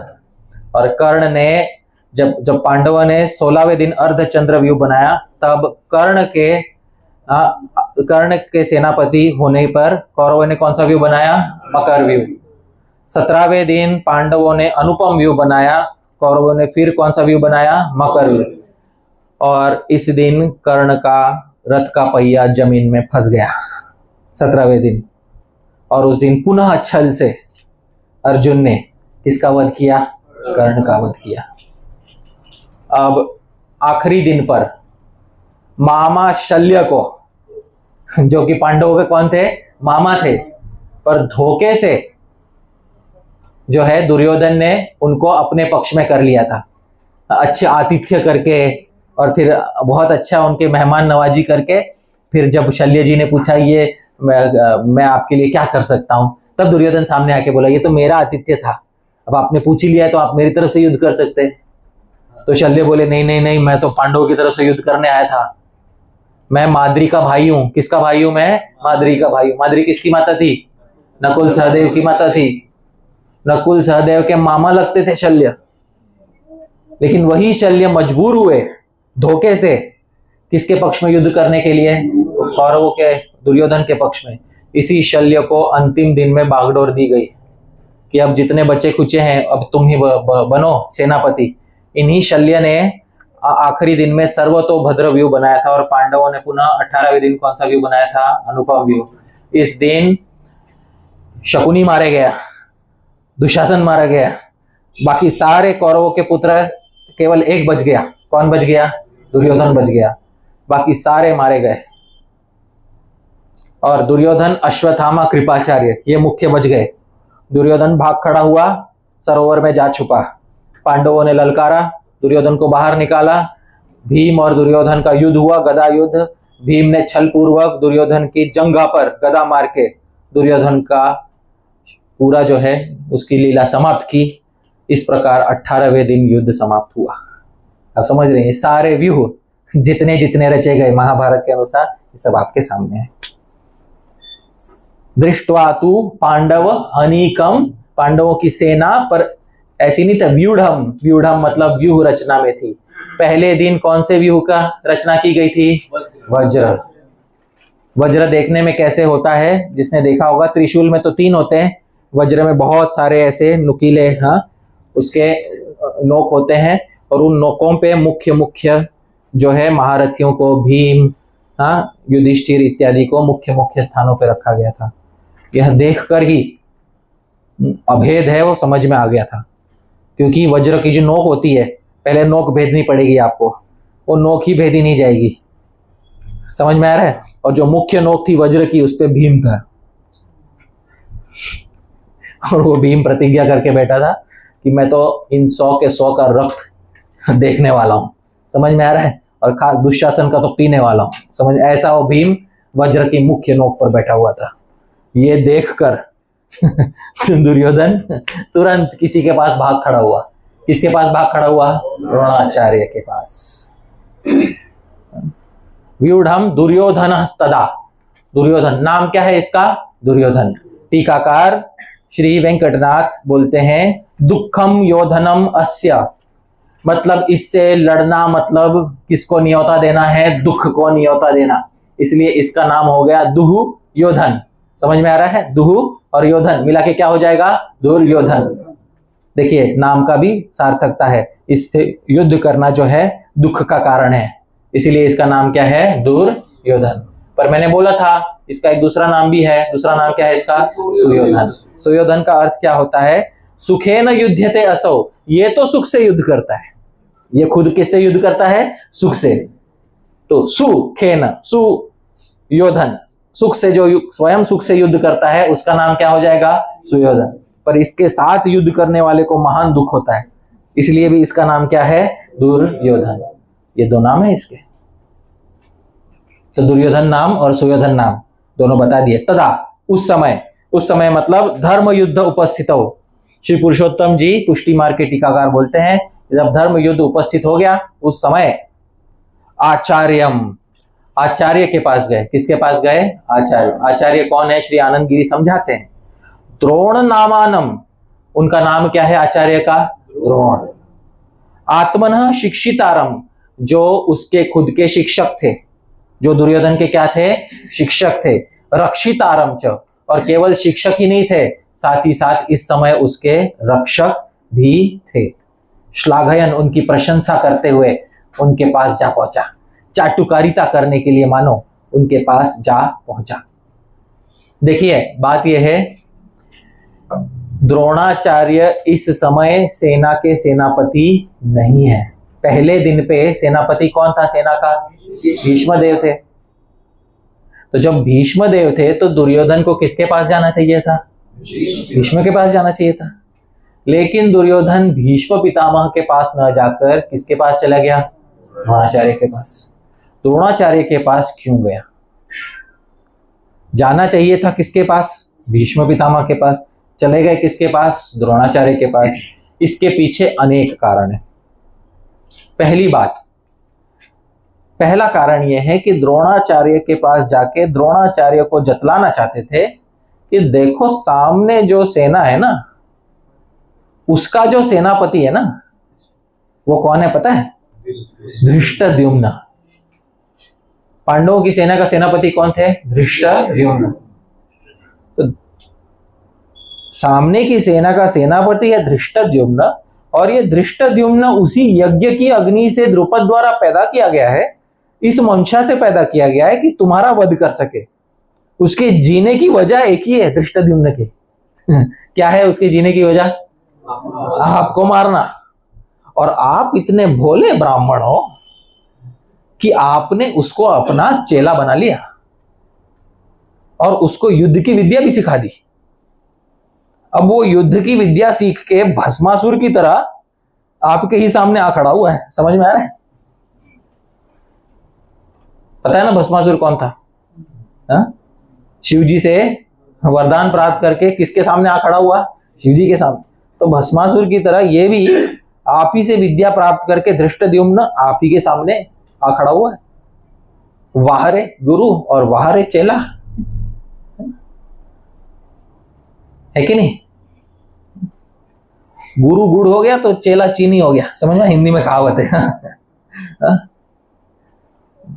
गुरु तो शेर है, चेला सवा शेर है। आप समझ में आ रहा है? ऐसा उसको पहले की भाषा में कहते थे, गुरु गुड़ तो चेला चीनी हो गया, क्योंकि गुड़ को ही और निखार के क्या बनाते हैं? चीनी बनाते हैं। तो गुरु से बहुत आगे निकल गया चेला, ऐसा बोलते हैं। गुरु गुड़ तो चेला चीनी हो गया। ऐसी बात है यहाँ पर। तो हिंदी का मुहावरा है। पहले पुराने काल में हिंदी के बहुत मुहावरे होते थे, तो हमको स्कूल में सिखाते थे। तो गुरु गुड़ तो चेला चीनी हो गया। तो इस प्रकार से ये शिष्य है आपका। आप स्वप्न में भी कभी अपने गुरु से युद्ध नहीं करोगे द्रोणाचार्य जी, स्वप्न में भी आप गुरु पे अस्त्र शस्त्र नहीं चलाओगे। ऐसे शिष्य आप हो, है ना। और आपके गुरु कौन है? द्रोणाचार्य जी के गुरु कौन है? हाँ, भगवान परशुराम। वैसे उनके सामने युद्ध करने की हिम्मत कोई करेगा नहीं। है? आप देखो कैसे शिष्य हो, है ना। अपने गुरु के सामने आप हिम्मत करोगे परशुराम जी के सामने युद्ध भूमि में खड़े होने की? नहीं करोगे। जब आप गुरु बने और आपका शिष्य, देखो एक ही पीढ़ी में कितना बड़ा अंतर हो गया, है कि नहीं। ये सब बातें दुर्योधन के मन में भरी हुई है। इन्हीं सब बातों को जताना चाहता है। भीष्म जी को नहीं जताना है, क्योंकि भीष्म जी का तो इतिहास है कि गुरु से युद्ध कर बैठे थे। किया था कि नहीं भीष्म जी ने? हाँ, अपने ही गुरु से युद्ध किया था, है ना। जब अंबा का हरण हुआ था, हाँ, उस समय भीष्म जी ने गुरु से भी युद्ध किया था। तो गुरु भीष्म जी के पास जाके ये सब बातें बोल ही नहीं सकते। और वैसे भी धृष्टद्युम्न भीष्म का शिष्य तो है नहीं। धृष्टद्युम्न किसके शिष्य है? द्रोणाचार्य के शिष्य। तो जाके ये कंप्लेंट करनी पड़ेगी द्रोणाचार्य को, आज आपकी ही सिखाई हुई विद्या के कारण आज ये वज्रव्यूह में मुख्य स्थानों पे भीम इत्यादि ये सब, हाँ, ये सब लोग आज यहां पे आ खड़े हुए हैं। तो उपसंगम्य, अगला शब्द कि भाई आचार्यम, आचार्य के पास उप मतलब समीपम, गम्य समीप जाके, उपसंगम्य। उपसंगम्य मतलब स्वयं तत्समीपम गत्वा न तू स्वसमीपम आहूय। मतलब दुर्योधन खुद उनके पास चल के गए, ये नहीं कि उन्हें बुलाया। समझ में आया? खुद चलकर गए, ये नहीं कि खुद बुलाया। अच्छा, मैं और भी चीज बता रहा था। तो पहला कारण तो ये था गुरु द्रोणाचार्य के पास जाने का, कि द्रोणाचार्य जी के मन में थोड़ा सा द्वेष भरना था इसको, कि आपकी सिखाई हुई विद्या का दुरुपयोग करने वाला शिष्य आपके सामने खड़ा। ये पहला कारण था। दूसरी बात यह है द्रोणाचार्य के पास जाने का एक दूसरा कारण यह भी है कि भीष्म और द्रोणाचार्य दोनों उभय पक्षपाती है। उभय पक्षपाती मतलब क्या? पांडवों का भी हित चाहते हैं और कौरवों का भी हित चाहते हैं। देखो, द्रोणाचार्य जी भी पांडवों का क्या चाहते थे? हित चाहते थे, और कौरवों का भी हित चाहते थे। भीष्म पितामह भी पांडवों का हित चाहते थे, कौरवों का हित चाहते। महाभारत में तो यहां तक लिख दिया गया है, सुबह उठ के भीष्म पितामह मन में प्रार्थना करते थे कि विजय किसकी हो? पांडवों की हो। और फिर युद्ध किसके पक्ष में लड़ने जाते थे? कौरवों के पक्ष में। रोज सुबह उठ के ये मन में प्रार्थना करते थे, आज विजय पांडवों की हो जानी चाहिए। लेकिन युद्ध लड़ने किसके पक्ष में जाना है? कौरवों के पक्ष में। तो दुर्योधन जानता है कि भीष्म और द्रोण दोनों उभय पक्षपाती हैं, पर इन दोनों में भी भीष्म तो परिवार के सदस्य हैं। भीष्म कौन है? परिवार के सदस्य हैं। इसीलिए भीष्म जी को ये सब अलग से कहने की जरूरत नहीं है। जो परिवार का सदस्य नहीं है वो कौन है? द्रोणाचार्य। उनको जाके जरूर ये बता देना चाहिए कि भाई आप 100% 100% आप हमारे साथ रहो। लड़ना है ना तो हमारे साथ लड़ो। तो दो नाव पे पैर रख के काम नहीं चलेगा। अब सीधा सीधा ऐसे बोल देंगे तो द्रोणाचार्य जी को क्रोध आ जाएगा। तो इसलिए उसी बात को थोड़ा घुमा फिरा के कह रहे हैं, है कि नहीं। तो ये बात है यहां पे। तो बहुत कहने के पीछे की बात क्या है, एक तो सीधे सीधे क्या कहा और उसके पीछे की बात क्या है, वो भी यहां पर जानना बहुत आवश्यक है। अच्छा,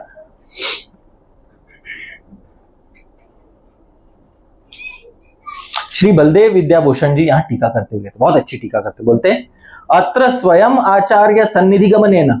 यहां खुद चल के आचार्य के पास गए दुर्योधन। उससे क्या पता चलता है?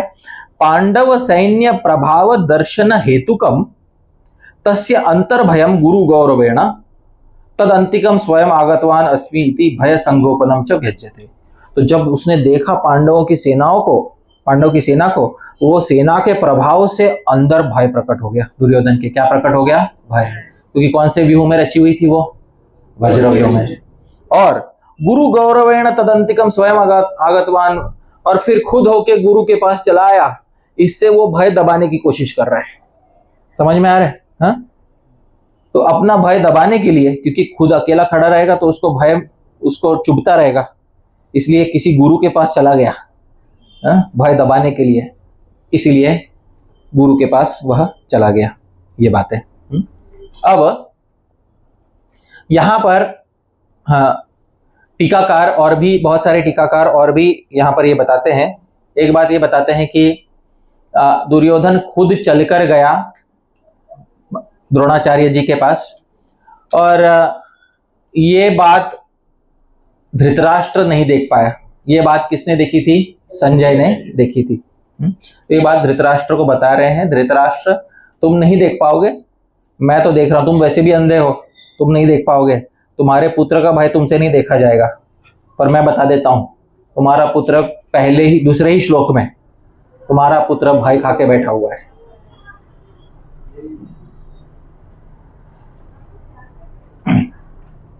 आगे राजा, राजा शब्द दुर्योधन के लिए इस्तेमाल हुआ है।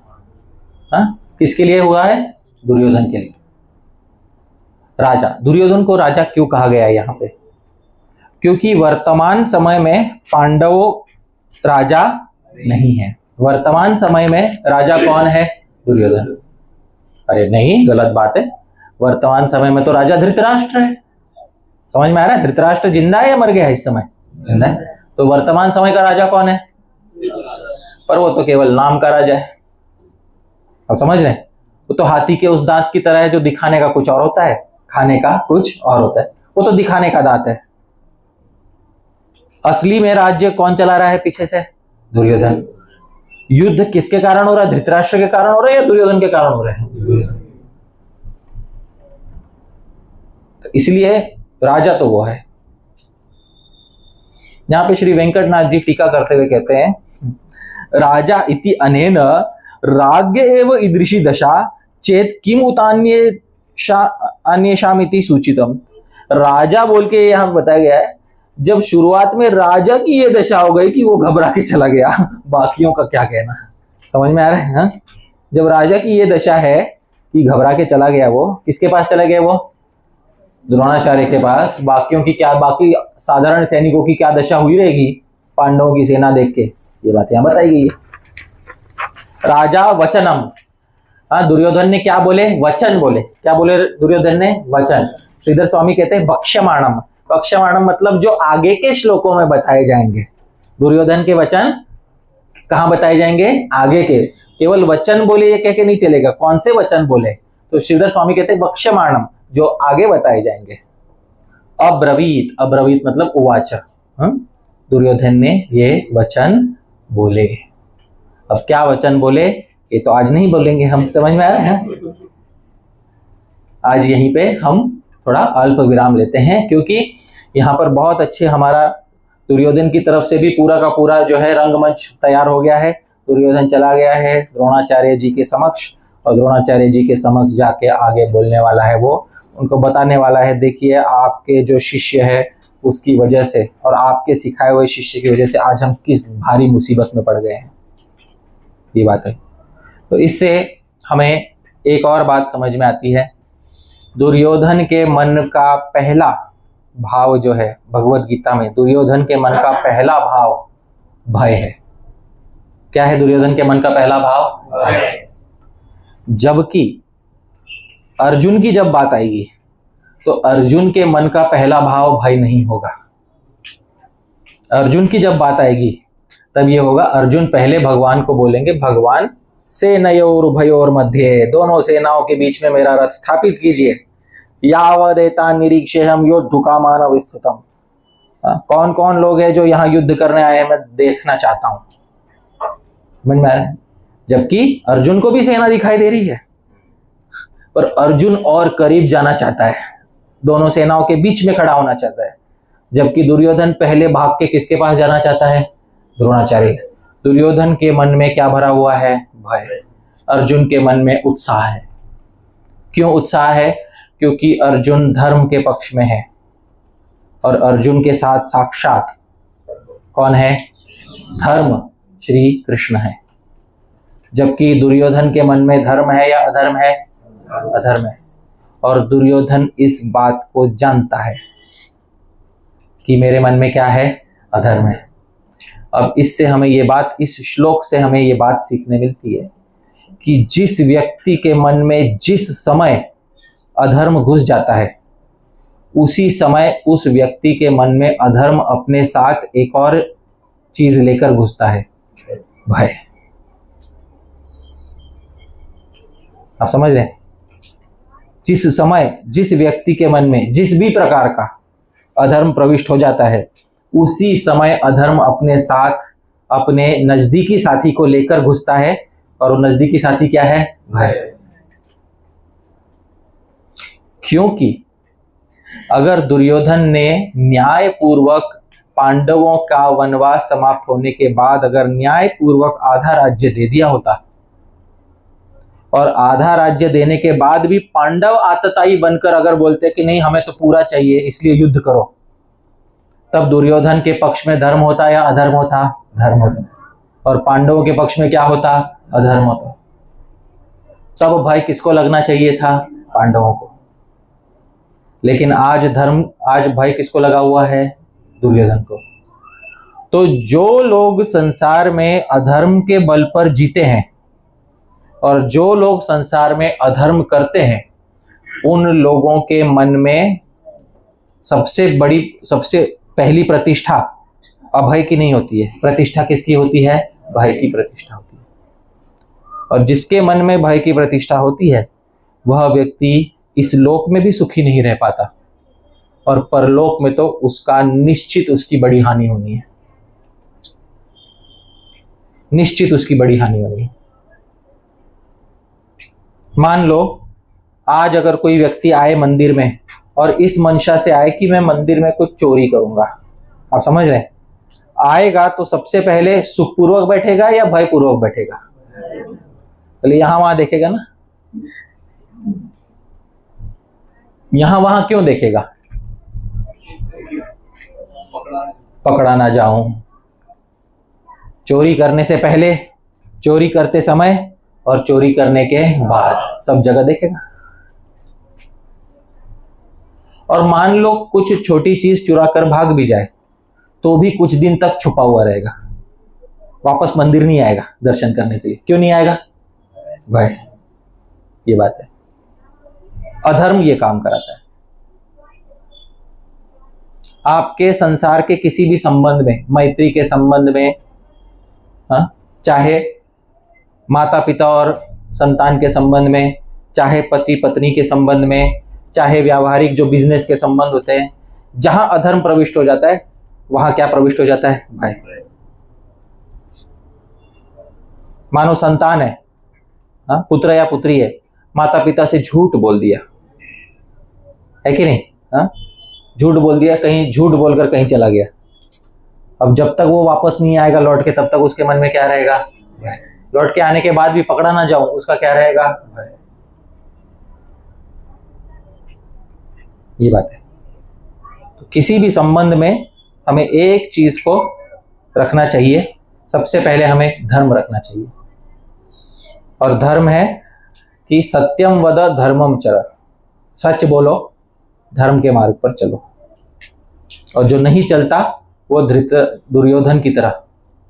दुर्योधन का भय तो दूसरे श्लोक में दिखाई दिया, धृतराष्ट्र का भय तो पहले में ही दिखाई दे दिया था, है कि नहीं? धृतराष्ट्र का भय कौन से श्लोक में दिखाई दे दिया था? पहले में ही दिखाई दिया था।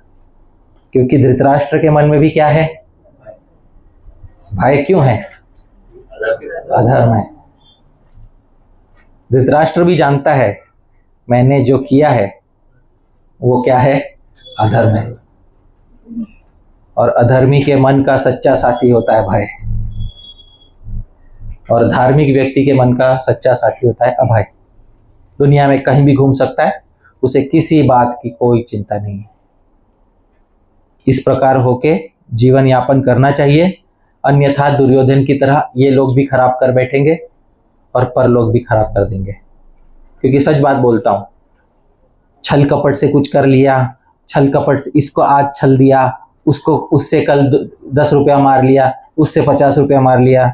हाँ, इसमें जो मन में कुंठा होती है ये सब करने में, इससे हमारे जीवन का स्तर जो है बहुत कम हो जाता है। इसको अंग्रेजी में कहते हैं क्वालिटी ऑफ लाइफ। क्या कहते हैं उसको? Quality of life. ये क्वालिटी ऑफ लाइफ बहुत खराब हो जाती है जो व्यक्ति इस तरह भय में जीता है, और जो निर्भय होकर जीता है उसका क्वालिटी ऑफ लाइफ अच्छा है, बहुत अच्छा है उसका। तो यदि आपसे एक सवाल पूछा जाए कि धोखा देना या किसी को छलना या छला जाना, इन दोनों में से क्या अच्छा है? बोलिए। अरे कलयुग चल रहा है, ध्यान से सोच के बोलिए, ठीक है? देखो, एक पे तो आपका वश नहीं है, छले जाने पे आपका वश नहीं है, आप समझ रहे हो? दूसरे को छलने में आपका वश जरूर है। छलना और छला जाना दोनों में उत्तम क्या है?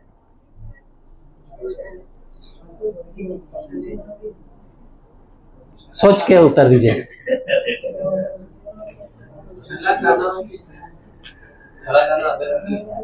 हाँ, क्योंकि इन दोनों में से एक अधर्म नहीं है।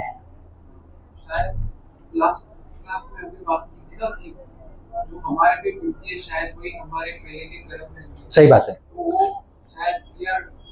हमको उसका फल मिल रहा है, हाँ, नलीफाई हो रहा है। सही बात है।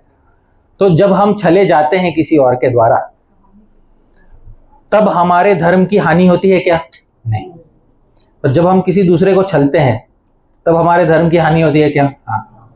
तो जब हम किसी और को छलते हैं तब हम भगवान का स्मरण ठीक से कर पाएंगे क्या? नहीं।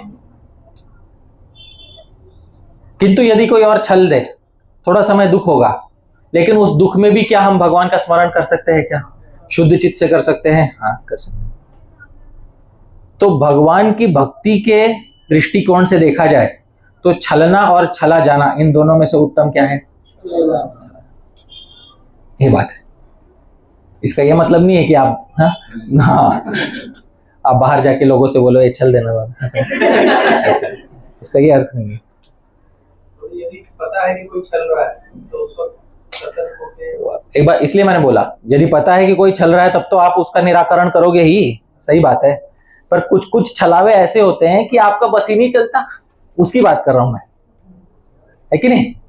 कुछ छलावे सरकारी स्तर पे होते हैं, समझ में आ रहे हैं? हाँ? कहां बच के जाओगे, है ना? कुछ छलावे पारिवारिक स्तर पे होते हैं, कुछ छलावे रिश्तेदारों के स्तर पे होते हैं, कुछ छलावे हाँ सामाजिक स्तर पे होते हैं, कुछ एकदम सरकार के स्तर पे नेशनल लेवल पे होते हैं, कुछ इंटरनेशनल लेवल पे भी होते हैं छलावे। एक छोटी बात याद है, स्त्रीषु नर्म विवाहे च वृत्यर्थे प्राण संकटे गो ब्राह्मणार्थ हिंसायाम नानृतम स्यात् जुगुप्सितम। श्रीमद् भागवत में एक श्लोक है, स्त्रीषु नर्म विवाहे च। कभी कभी शादी होती है ना, तो लोग झूठ की बिसात पर शादी कर लेते हैं, मतलब शादी के शुरुआत में झूठ रख देते हैं ऐसा। तो एक व्यक्ति था, उसको जब लड़का था, जब लड़की दिखाई गई तो लड़की की ऊंचाई बहुत कम थी, पर उसको आप समझ ना जूता पहना के उस दिखाएगा। तो जब वो जब लड़की देखा उसने, तो उसे लगा कि भाई मेरे अनुकूल है, मेरी जो ऊंचाई है उतनी अनुकूल ऊंचाई की है। पर जब मंडप में आया, क्योंकि मंडप में तो जूते पहन के नहीं जा सकते तब पता चला अरे भाई हमारे साथ क्या हो गया, चलोगे।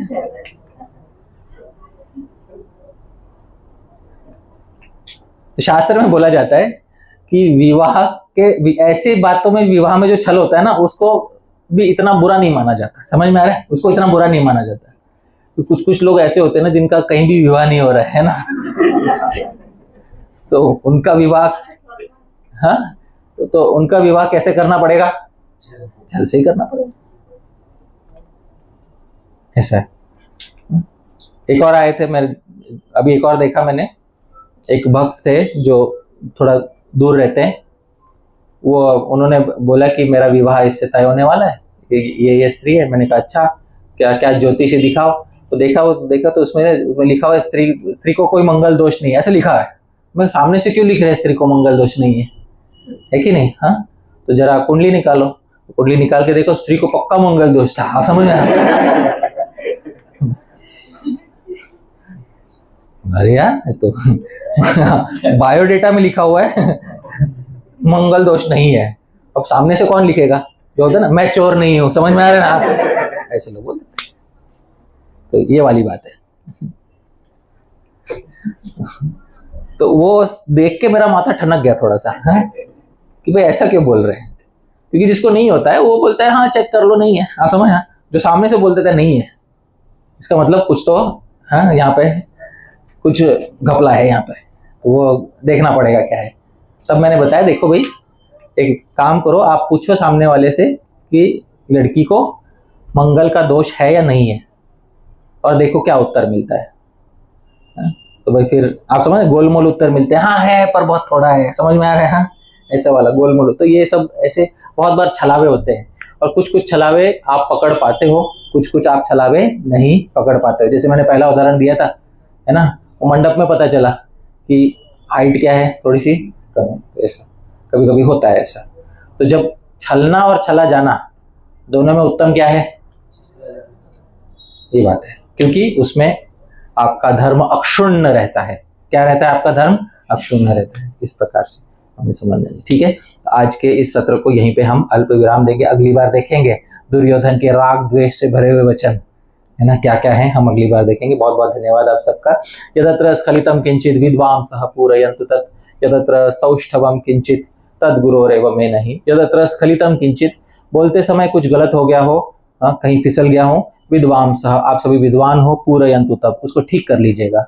यदत्र सौष्ठवम किंचित, जो अच्छा बोला ध्यान रखिएगा, तद्गुरोरेव, हमारे गुरुजनों का था वो, मैं नहीं, हमारा बिल्कुल भी नहीं था। बहुत बहुत पुनः आप सभी का धन्यवाद। कृष्णमयी माता जी का भी धन्यवाद, मंदिर के सभी भक्तों का धन्यवाद। जगत गुरु श्रील प्रभुपाद की जय। हरे कृष्णा। तो अभी प्रश्नोत्तर का समय है, किसी को कोई प्रश्न पूछना है तो अभी समय है पूछने के लिए जी। अभी प्रश्नोत्तर के समय भी आप उसी प्रकार से जो है कोई शोर मत कीजिए जी, पूछिए। भीष्म पितामह तो बने थे युद्ध के लिए गए, पर द्रोणाचार्य ब्राह्मण होकर के क्यों युद्ध में गए? उनका क्या, वो तो उसी वक्त छोड़ के जा सकते थे जब युद्ध, तो वो क्यों गए? ब्राह्मण थे, उनको युद्ध करना उचित था जी। भीष्म पितामह और द्रोणाचार्य दोनों के मन में एक ही बात थी, कि बद्धोस्मि अर्थेन कौरवै। भीष्म पितामह बोलते हैं कि मैं कौरवों के द्वारा दिए हुए पैसों से बंध गया हूं। वो श्लोक है, महाराज युधिष्ठिर को महाराज युधिष्ठिर शिष्टाचारवश भीष्म पितामह के पास आते हैं, बोलते हैं आप हमारे पक्ष में युद्ध करेंगे क्या? जबकि महाराज युधिष्ठिर को पता है भीष्म पितामह का उत्तर क्या होने वाला है, नहीं मैं नहीं करूंगा। तब भीष्म पितामह भी उनको उत्तर देते हुए कहते हैं, अर्थस्य पुरुषो दासो, दासो न अर्थस्तु कस्यचित इति सत्यम महाराज बद्धोस्मि अर्थेन कौरवै। ये बोलते हैं अर्थस्य पुरुषो दासो, पैसे का आदमी दास हो जाता है। दासो न अर्थस्तु कस्यचित, पैसा किसी का दास नहीं होता है। इति सत्यम महाराज, यही सत्य बात है महाराज। बद्धोस्मि अर्थेन कौरवै, मैं कौरवों के द्वारा दिए हुए पैसों से खरीद लिया गया हूं।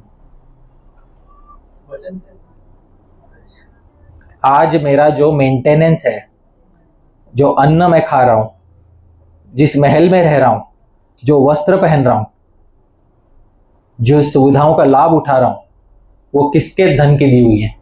कौरव।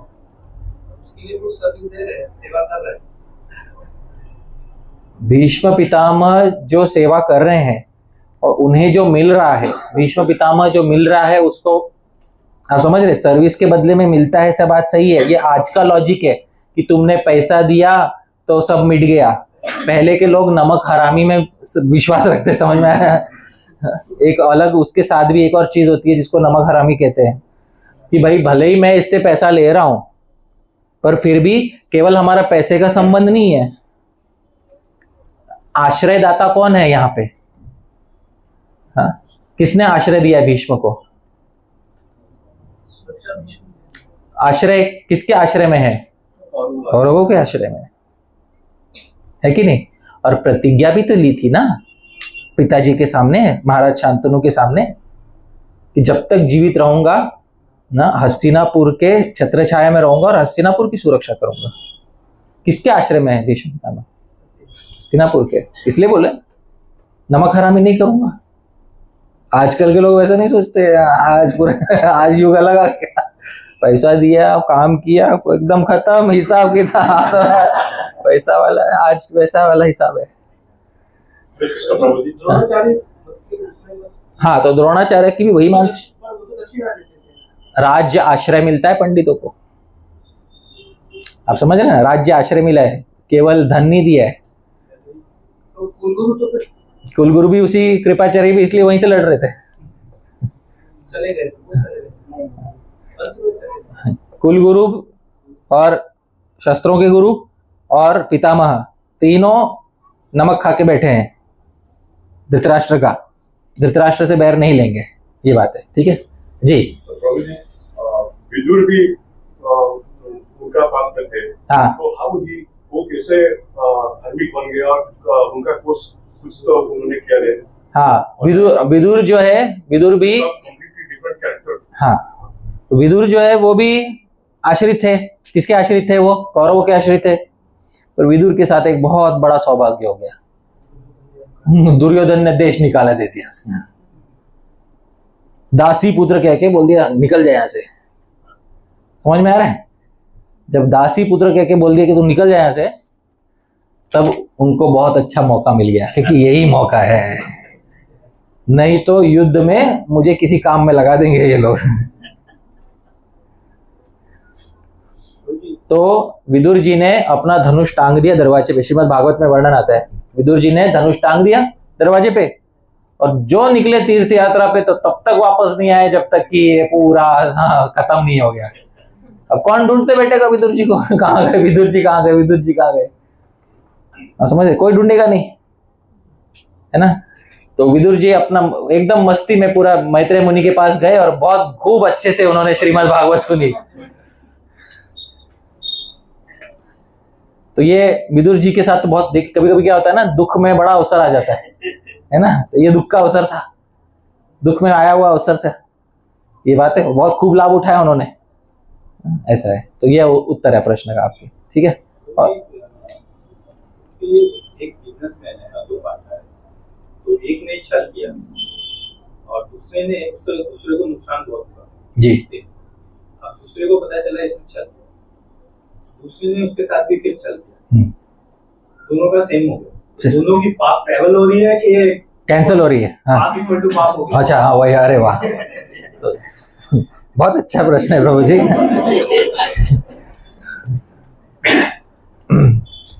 दो व्यापारी हैं, एक ने दूसरे के साथ छल किया, दूसरे ने पहले के साथ छल किया, तो दोनों का कट टू कट हो गया क्या, या क्या हुआ? मतलब कैसे चलेगा मैथमेटिक्स, इसका गणित कैसे निकाला जाए? छल का बदला छल हुआ, इससे बात नहीं हो जाएगी। बदला प्रकृति लेती है। आप समझ रहे हैं? बदला कौन लेती है? प्रकृति। जब हम बदला लेने लगते हैं तो हम नया कर्म कर रहे हैं। शास्त्र अगर बोले कि बदला लो और तब आप बदला लो तो ठीक है। शास्त्र यदि ना बोले और आप खुद से बदला लेने के लिए उतावले हो जाओ तो आप एक नया कर्म बना रहे हो। और जब कर्म, एक कर्म दूसरे कर्म को नहीं काटता ऐसे, तो अगली बार क्या होगा? दोनों के साथ छलावा होगा फिर से। आप समझ रहे हो? पहले व्यक्ति ने दूसरे को छला, उसका परिणाम उसको आगे मिलेगा। दूसरे ने भी पहले को छला, उसका भी परिणाम उसको आगे मिलेगा। बुद्धिमानी तब होती जब दूसरा व्यक्ति कोशिश करता कि धन वापस आ जाए, पूरा भरसक कोशिश करता धन वापस आ जाए, और धन वापस लेके फिर अपना संबंध तोड़ लेता। वो बुद्धिमानी होती। पर इसने वो काम नहीं किया। इसने एक नया कर्म बना लिया। अब इसको भी इसके कर्म का फल मिलेगा, पहले चीटर को भी, दूसरे चीटर को भी उसके कर्म का फल मिलेगा। इस तरह से प्रकृति की व्यवस्था है, ऐसा संसार चलता है। ठीक है। जब भीम और दुर्योधन में लड़ाई हो रही थी जी, तो भीम ने उसकी जांघा पे मारा था जी, दुर्योधन की। जी, तब दाऊ आके लड़ते बीच में, बोलते कि मैं इसको छोड़ूंगा नहीं, भीम को। तो कृष्ण भगवान उनको कहते दाऊ को कि तुम भी ये लड़ाई के समय तीर्थ यात्रा पे निकल गए थे, तो युद्ध के मैदान में लड़ना ही धर्म है। उसी तरह विदुर जी भी भागवत सुनने निकल गए, तो वो भी अधर्मी हुआ? नहीं, भगवान श्री, आपका कहना यह है कि बलदेव जी अंतिम दिन पे आए और उन्होंने, जब भीम ने अन्याय पूर्वक दुर्योधन की जंघा तोड़ी, तब बलदेव जी क्रोधित हो गए और श्री कृष्ण ने क्या बोला उस समय कि यदि आप पहले दिन से युद्ध में नहीं हो, अंतिम दिन में आप प्रवेश नहीं कर सकते। आप समझ रहे ना? हाँ, युद्ध में प्रवेश कौन से दिन पे होता है? पहले दिन पे। ये नहीं कि 15वें दिन पे एक नई सेना खड़ी हुई है, ऐसा नहीं, ऐसा युद्ध नहीं चलेगा। नहीं तो दोनों जोड़ते ही रहेंगे ना, है ना? और फिर दोनों सेनाओं में क्या है, सामने वाले को घूस दे के तू मेरी तरफ आ जा, तू मेरी तरफ आ जा, हाँ, और ट्रेडिंग हो जाए। ऐसा नहीं हो सकता। पहले के युद्धों में ऐसा होता था, संख्या पहले निर्धारित कर लीजिए, एक आदमी कम नहीं, एक आदमी ज्यादा नहीं। और युद्ध का शंखनाद होने से पहले किसी को पाला बदलना है तो बदल लो भाई। शंखनाद होने के बाद पाला बदला बदली नहीं चलेगी। अब फिर 18वें दिन आप आते और बोलते अब मैं युद्ध करूंगा। अब आप कहां से आ गए? आपका तो नाम ही नहीं है लिस्ट में, आप कहां से आ गए?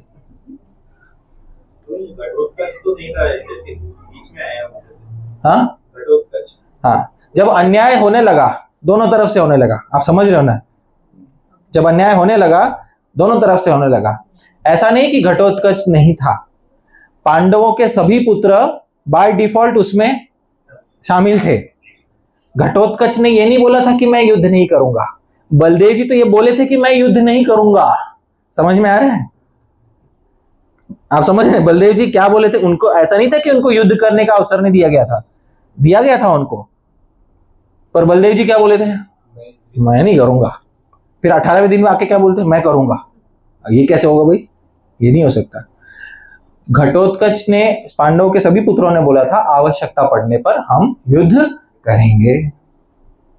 समझ? आवश्यकता पड़ने पर हम युद्ध करेंगे। और वो न्यायपूर्ण संगत भी है, क्योंकि हम तो सीधे सीधे रिश्तेदार हैं, हम क्यों ना युद्ध करें अपने पिता के लिए। घटोत्कच ने ऐसा नहीं किया था कि पहले दिन पे बोला मैं नहीं करूंगा और 10वें दिन पे आ घुसा। ऐसा नहीं, ऐसा काम नहीं किया था घटोत्कच ने। तो बहुत अंतर है घटोत्कच के वाक्यों में और बलदेव जी के वाक्यों में। इसलिए श्री कृष्ण ने बोला जो शुरुआत में आपने त्याग दिया, आपकी कीर्ति क्या रह जाएगी? मतलब बाद में लोग क्या बोलेंगे आपके बारे में? थोड़ा सोचिए तो सही इस बारे में कि पहले दिन पे त्याग करने वाला फिर 18वें दिन में आके बोलता है मैं अभी अब जुड़ना चाहता हूं मैं। ये कैसी बात है? कि ऐसा नहीं होना चाहिए।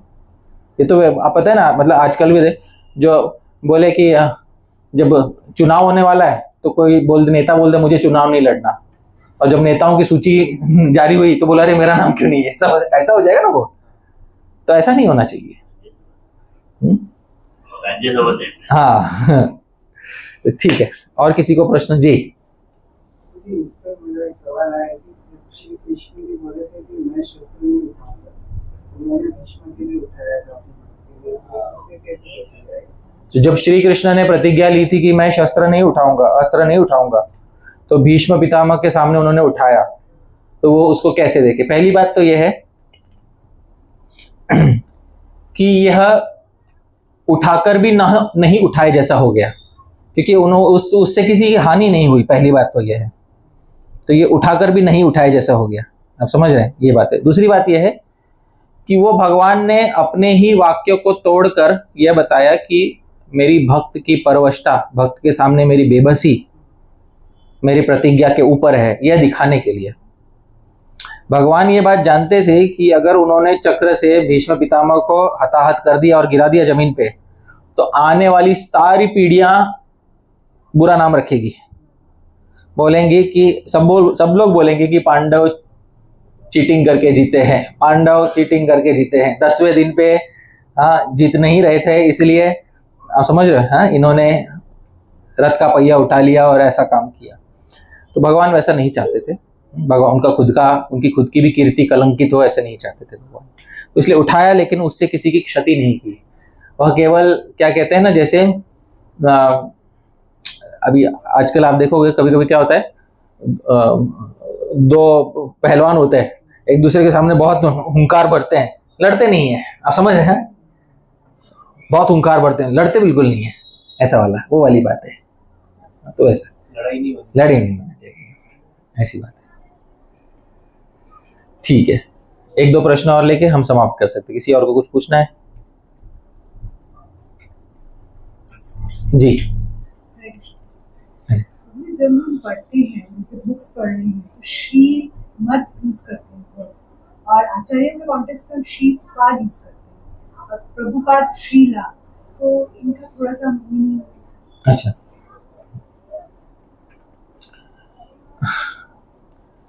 श्रीमद, श्रीपाद, श्रील, ये तीन है। श्री जो शब्द है इसके अनेक अर्थ होते हैं। श्री का एक अर्थ होता है सौंदर्य, श्री का एक अर्थ होता है धन, श्री का एक अर्थ होता है कोई भी विभूति, श्री का एक अर्थ होता है ज्ञान। तो कोई भी विभूति शक्ति, इसको हम क्या कह सकते हैं? श्री। मतुप प्रत्यय संस्कृत में प्राचुर्य अर्थ में होता है। मतुप प्रत्यय होता है, मतुप में से मत बच जाता है केवल, तो मतुप प्रत्यय प्राचुर्य, इसमें प्रचुर मात्रा में है कि नहीं? हाँ? और मत का ही मान बन जाता है। क्या बन जाता है? मान। तो श्रीमत बन जाता है श्रीमान। क्या बन जाता है? श्रीमान। बुद्धि जिसमें प्रचुर है, बुद्धिमत, बुद्धिमत ही क्या बन जाता है? बुद्धिमान। आप समझ रहे हैं? तो ये संस्कृत के प्रत्यय होते हैं, और वो मान कभी कभी वान बन जाता है। धन, तो धन वान, बुद्धि मान, आयुष मान। समझ में आ रहा है? ये तो जिसमें कोई वस्तु प्रचुर मात्रा में होती है उसमें ये मतुप प्रत्यय होता है। ऐसा है। तो ये हो गया मत। अब दूसरा होता है पाद। तो श्रीपाद, श्रीपाद मतलब इसको मध्यम पद लोपी समास कहते हैं व्याकरण से। श्री युक्त पाद, यानी श्री से युक्त है, हाँ, जिनके पैर, उन, और फिर वो बीच वाला युक्त हट जाता है और फिर क्या बच जाता है? केवल श्रीपाद। इसको कहते हैं मध्यम पद लोपी, बीच का पद गायब हो गया है, मध्यम पद लोपी समास कहते हैं इसको। श्रीपाद, श्री युक्त पाद इति श्रीपाद। श्री से युक्त है जिसके पैर, हाँ, उसको क्या कहते हैं? श्रीपाद। तीसरा है श्री ल।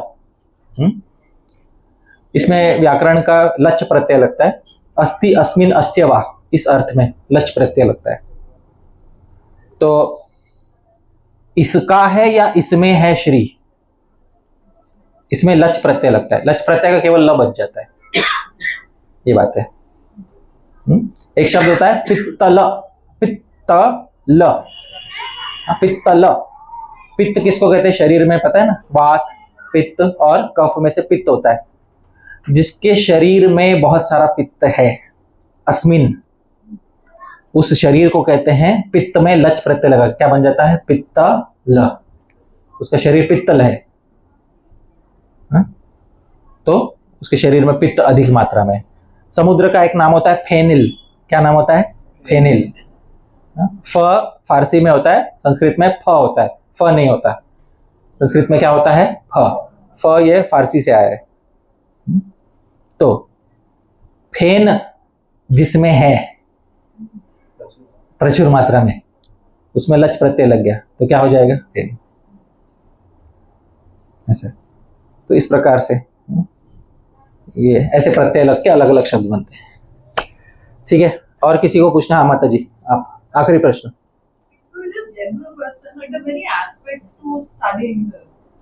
Going forward, what would be the approach? Like we'll be discussing selected verses just to prepare ourselves. नहीं, हर श्लोक बताया जाएगा, हर श्लोक में, और अलग अलग एंगल से बताया जाएगा। मुझसे जितना हो पाएगा मैं प्रयास करूंगा। जितने गीता के श्लोक हम कर सके हम करेंगे, जितने नहीं हो पाएंगे किसी और जन्म में कर लेंगे। ठीक है, ऐसे। नहीं नहीं, हर श्लोक करेंगे। जब आचार्यों ने ही हर श्लोक पे इतनी टीका लिखी है और इतनी बढ़िया टीका लिखी है, मैं क्यों उनको मैं जाने दूं? मैं तो मुझे भूख है पढ़ने की। अब आप लोगों को है तो आप भी आइए, उसका आनंद उठाइए, क्योंकि ये तो बिल्कुल जाने नहीं देना चाहिए ऐसा मौका पढ़ाई करने का, समझ रहे? बिल्कुल अच्छे से पढ़ लेना, घिस के पढ़ लेना चाहिए।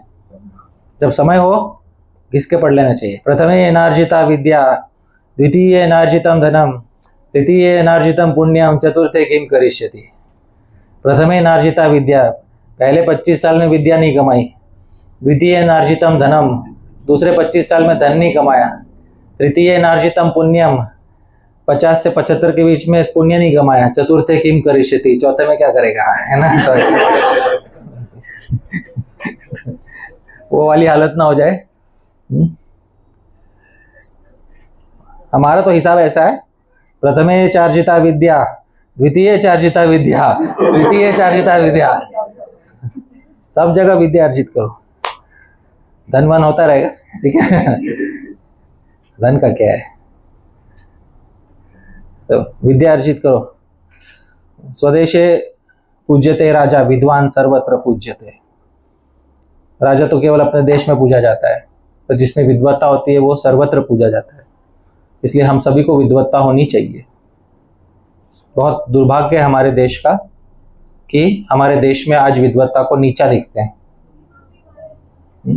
पोथी पढ़ता जग भया, हाँ, भया न पंडित कोई, 2.5 अक्षर प्रेम के, पढ़े सो पंडित होए। जिसने पोथी पढ़ा उसके पास जरा 2 मिनट बैठ के देखो, है ना? वो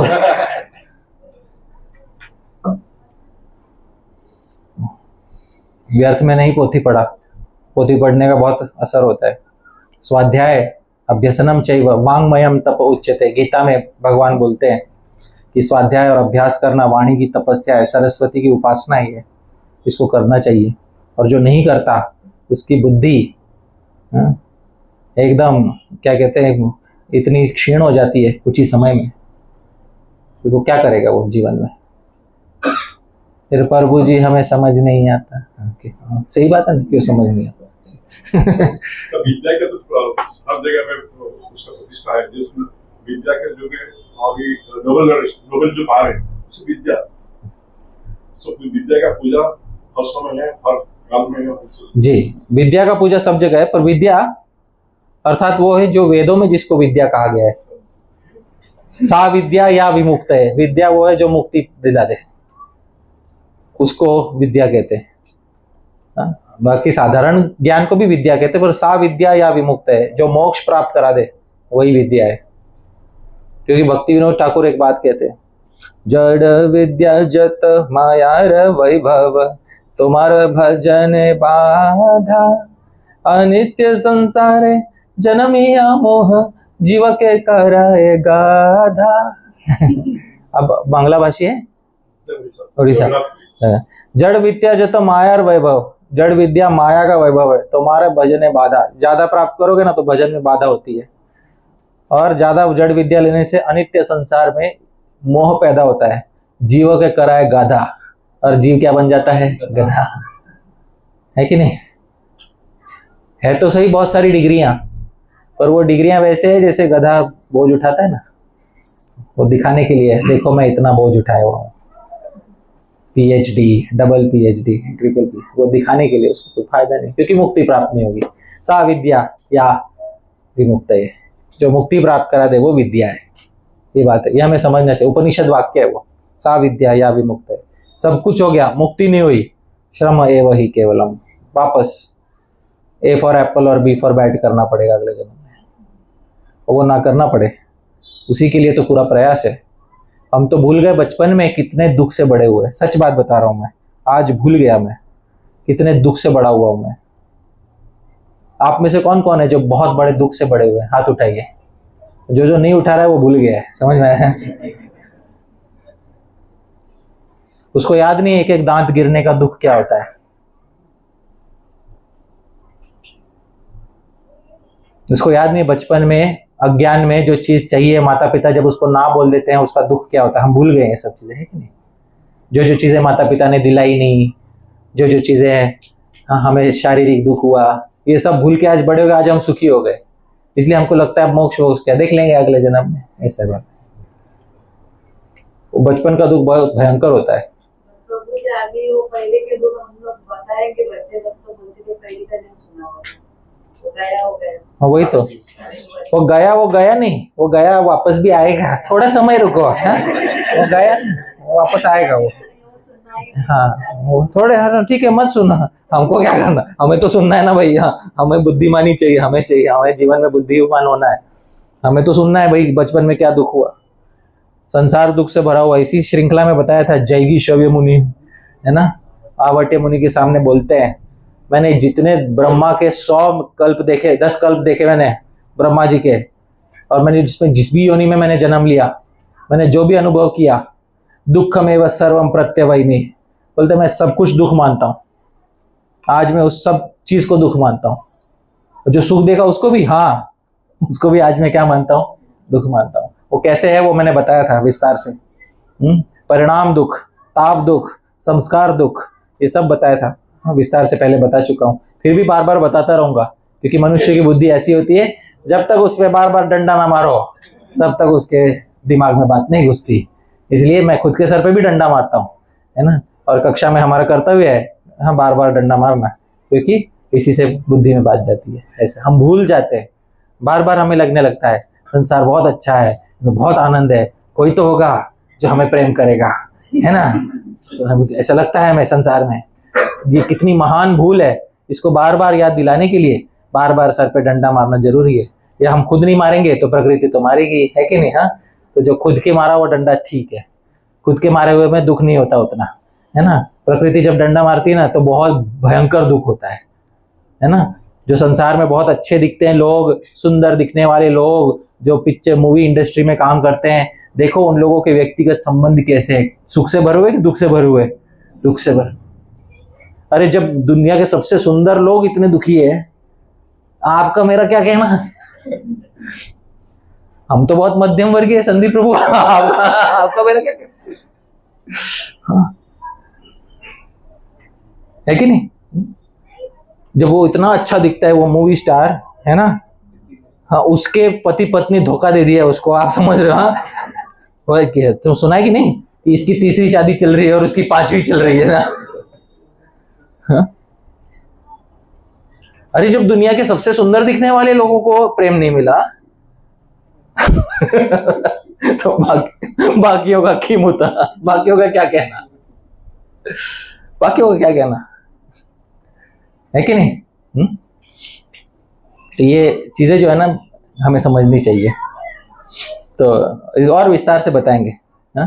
संसार से बाहर निकलना ही गीता का उद्देश्य है, मोक्ष प्राप्त कराना ही गीता का उद्देश्य है, और वो गीता समझ के हमें समझ में आना चाहिए। तो बहुत सारे टीकाकारों से अभी मैं क्यों बता रहा हूँ, इतने टीकाकार क्यों बता रहा हूँ मैं, अभी ऐतिहासिक पक्ष चल रहा है गीता का। कौन सा पक्ष चल रहा है, ऐतिहासिक। अभी स्टोरी चल रही है, सैद्धांतिक पक्ष अभी आया नहीं है।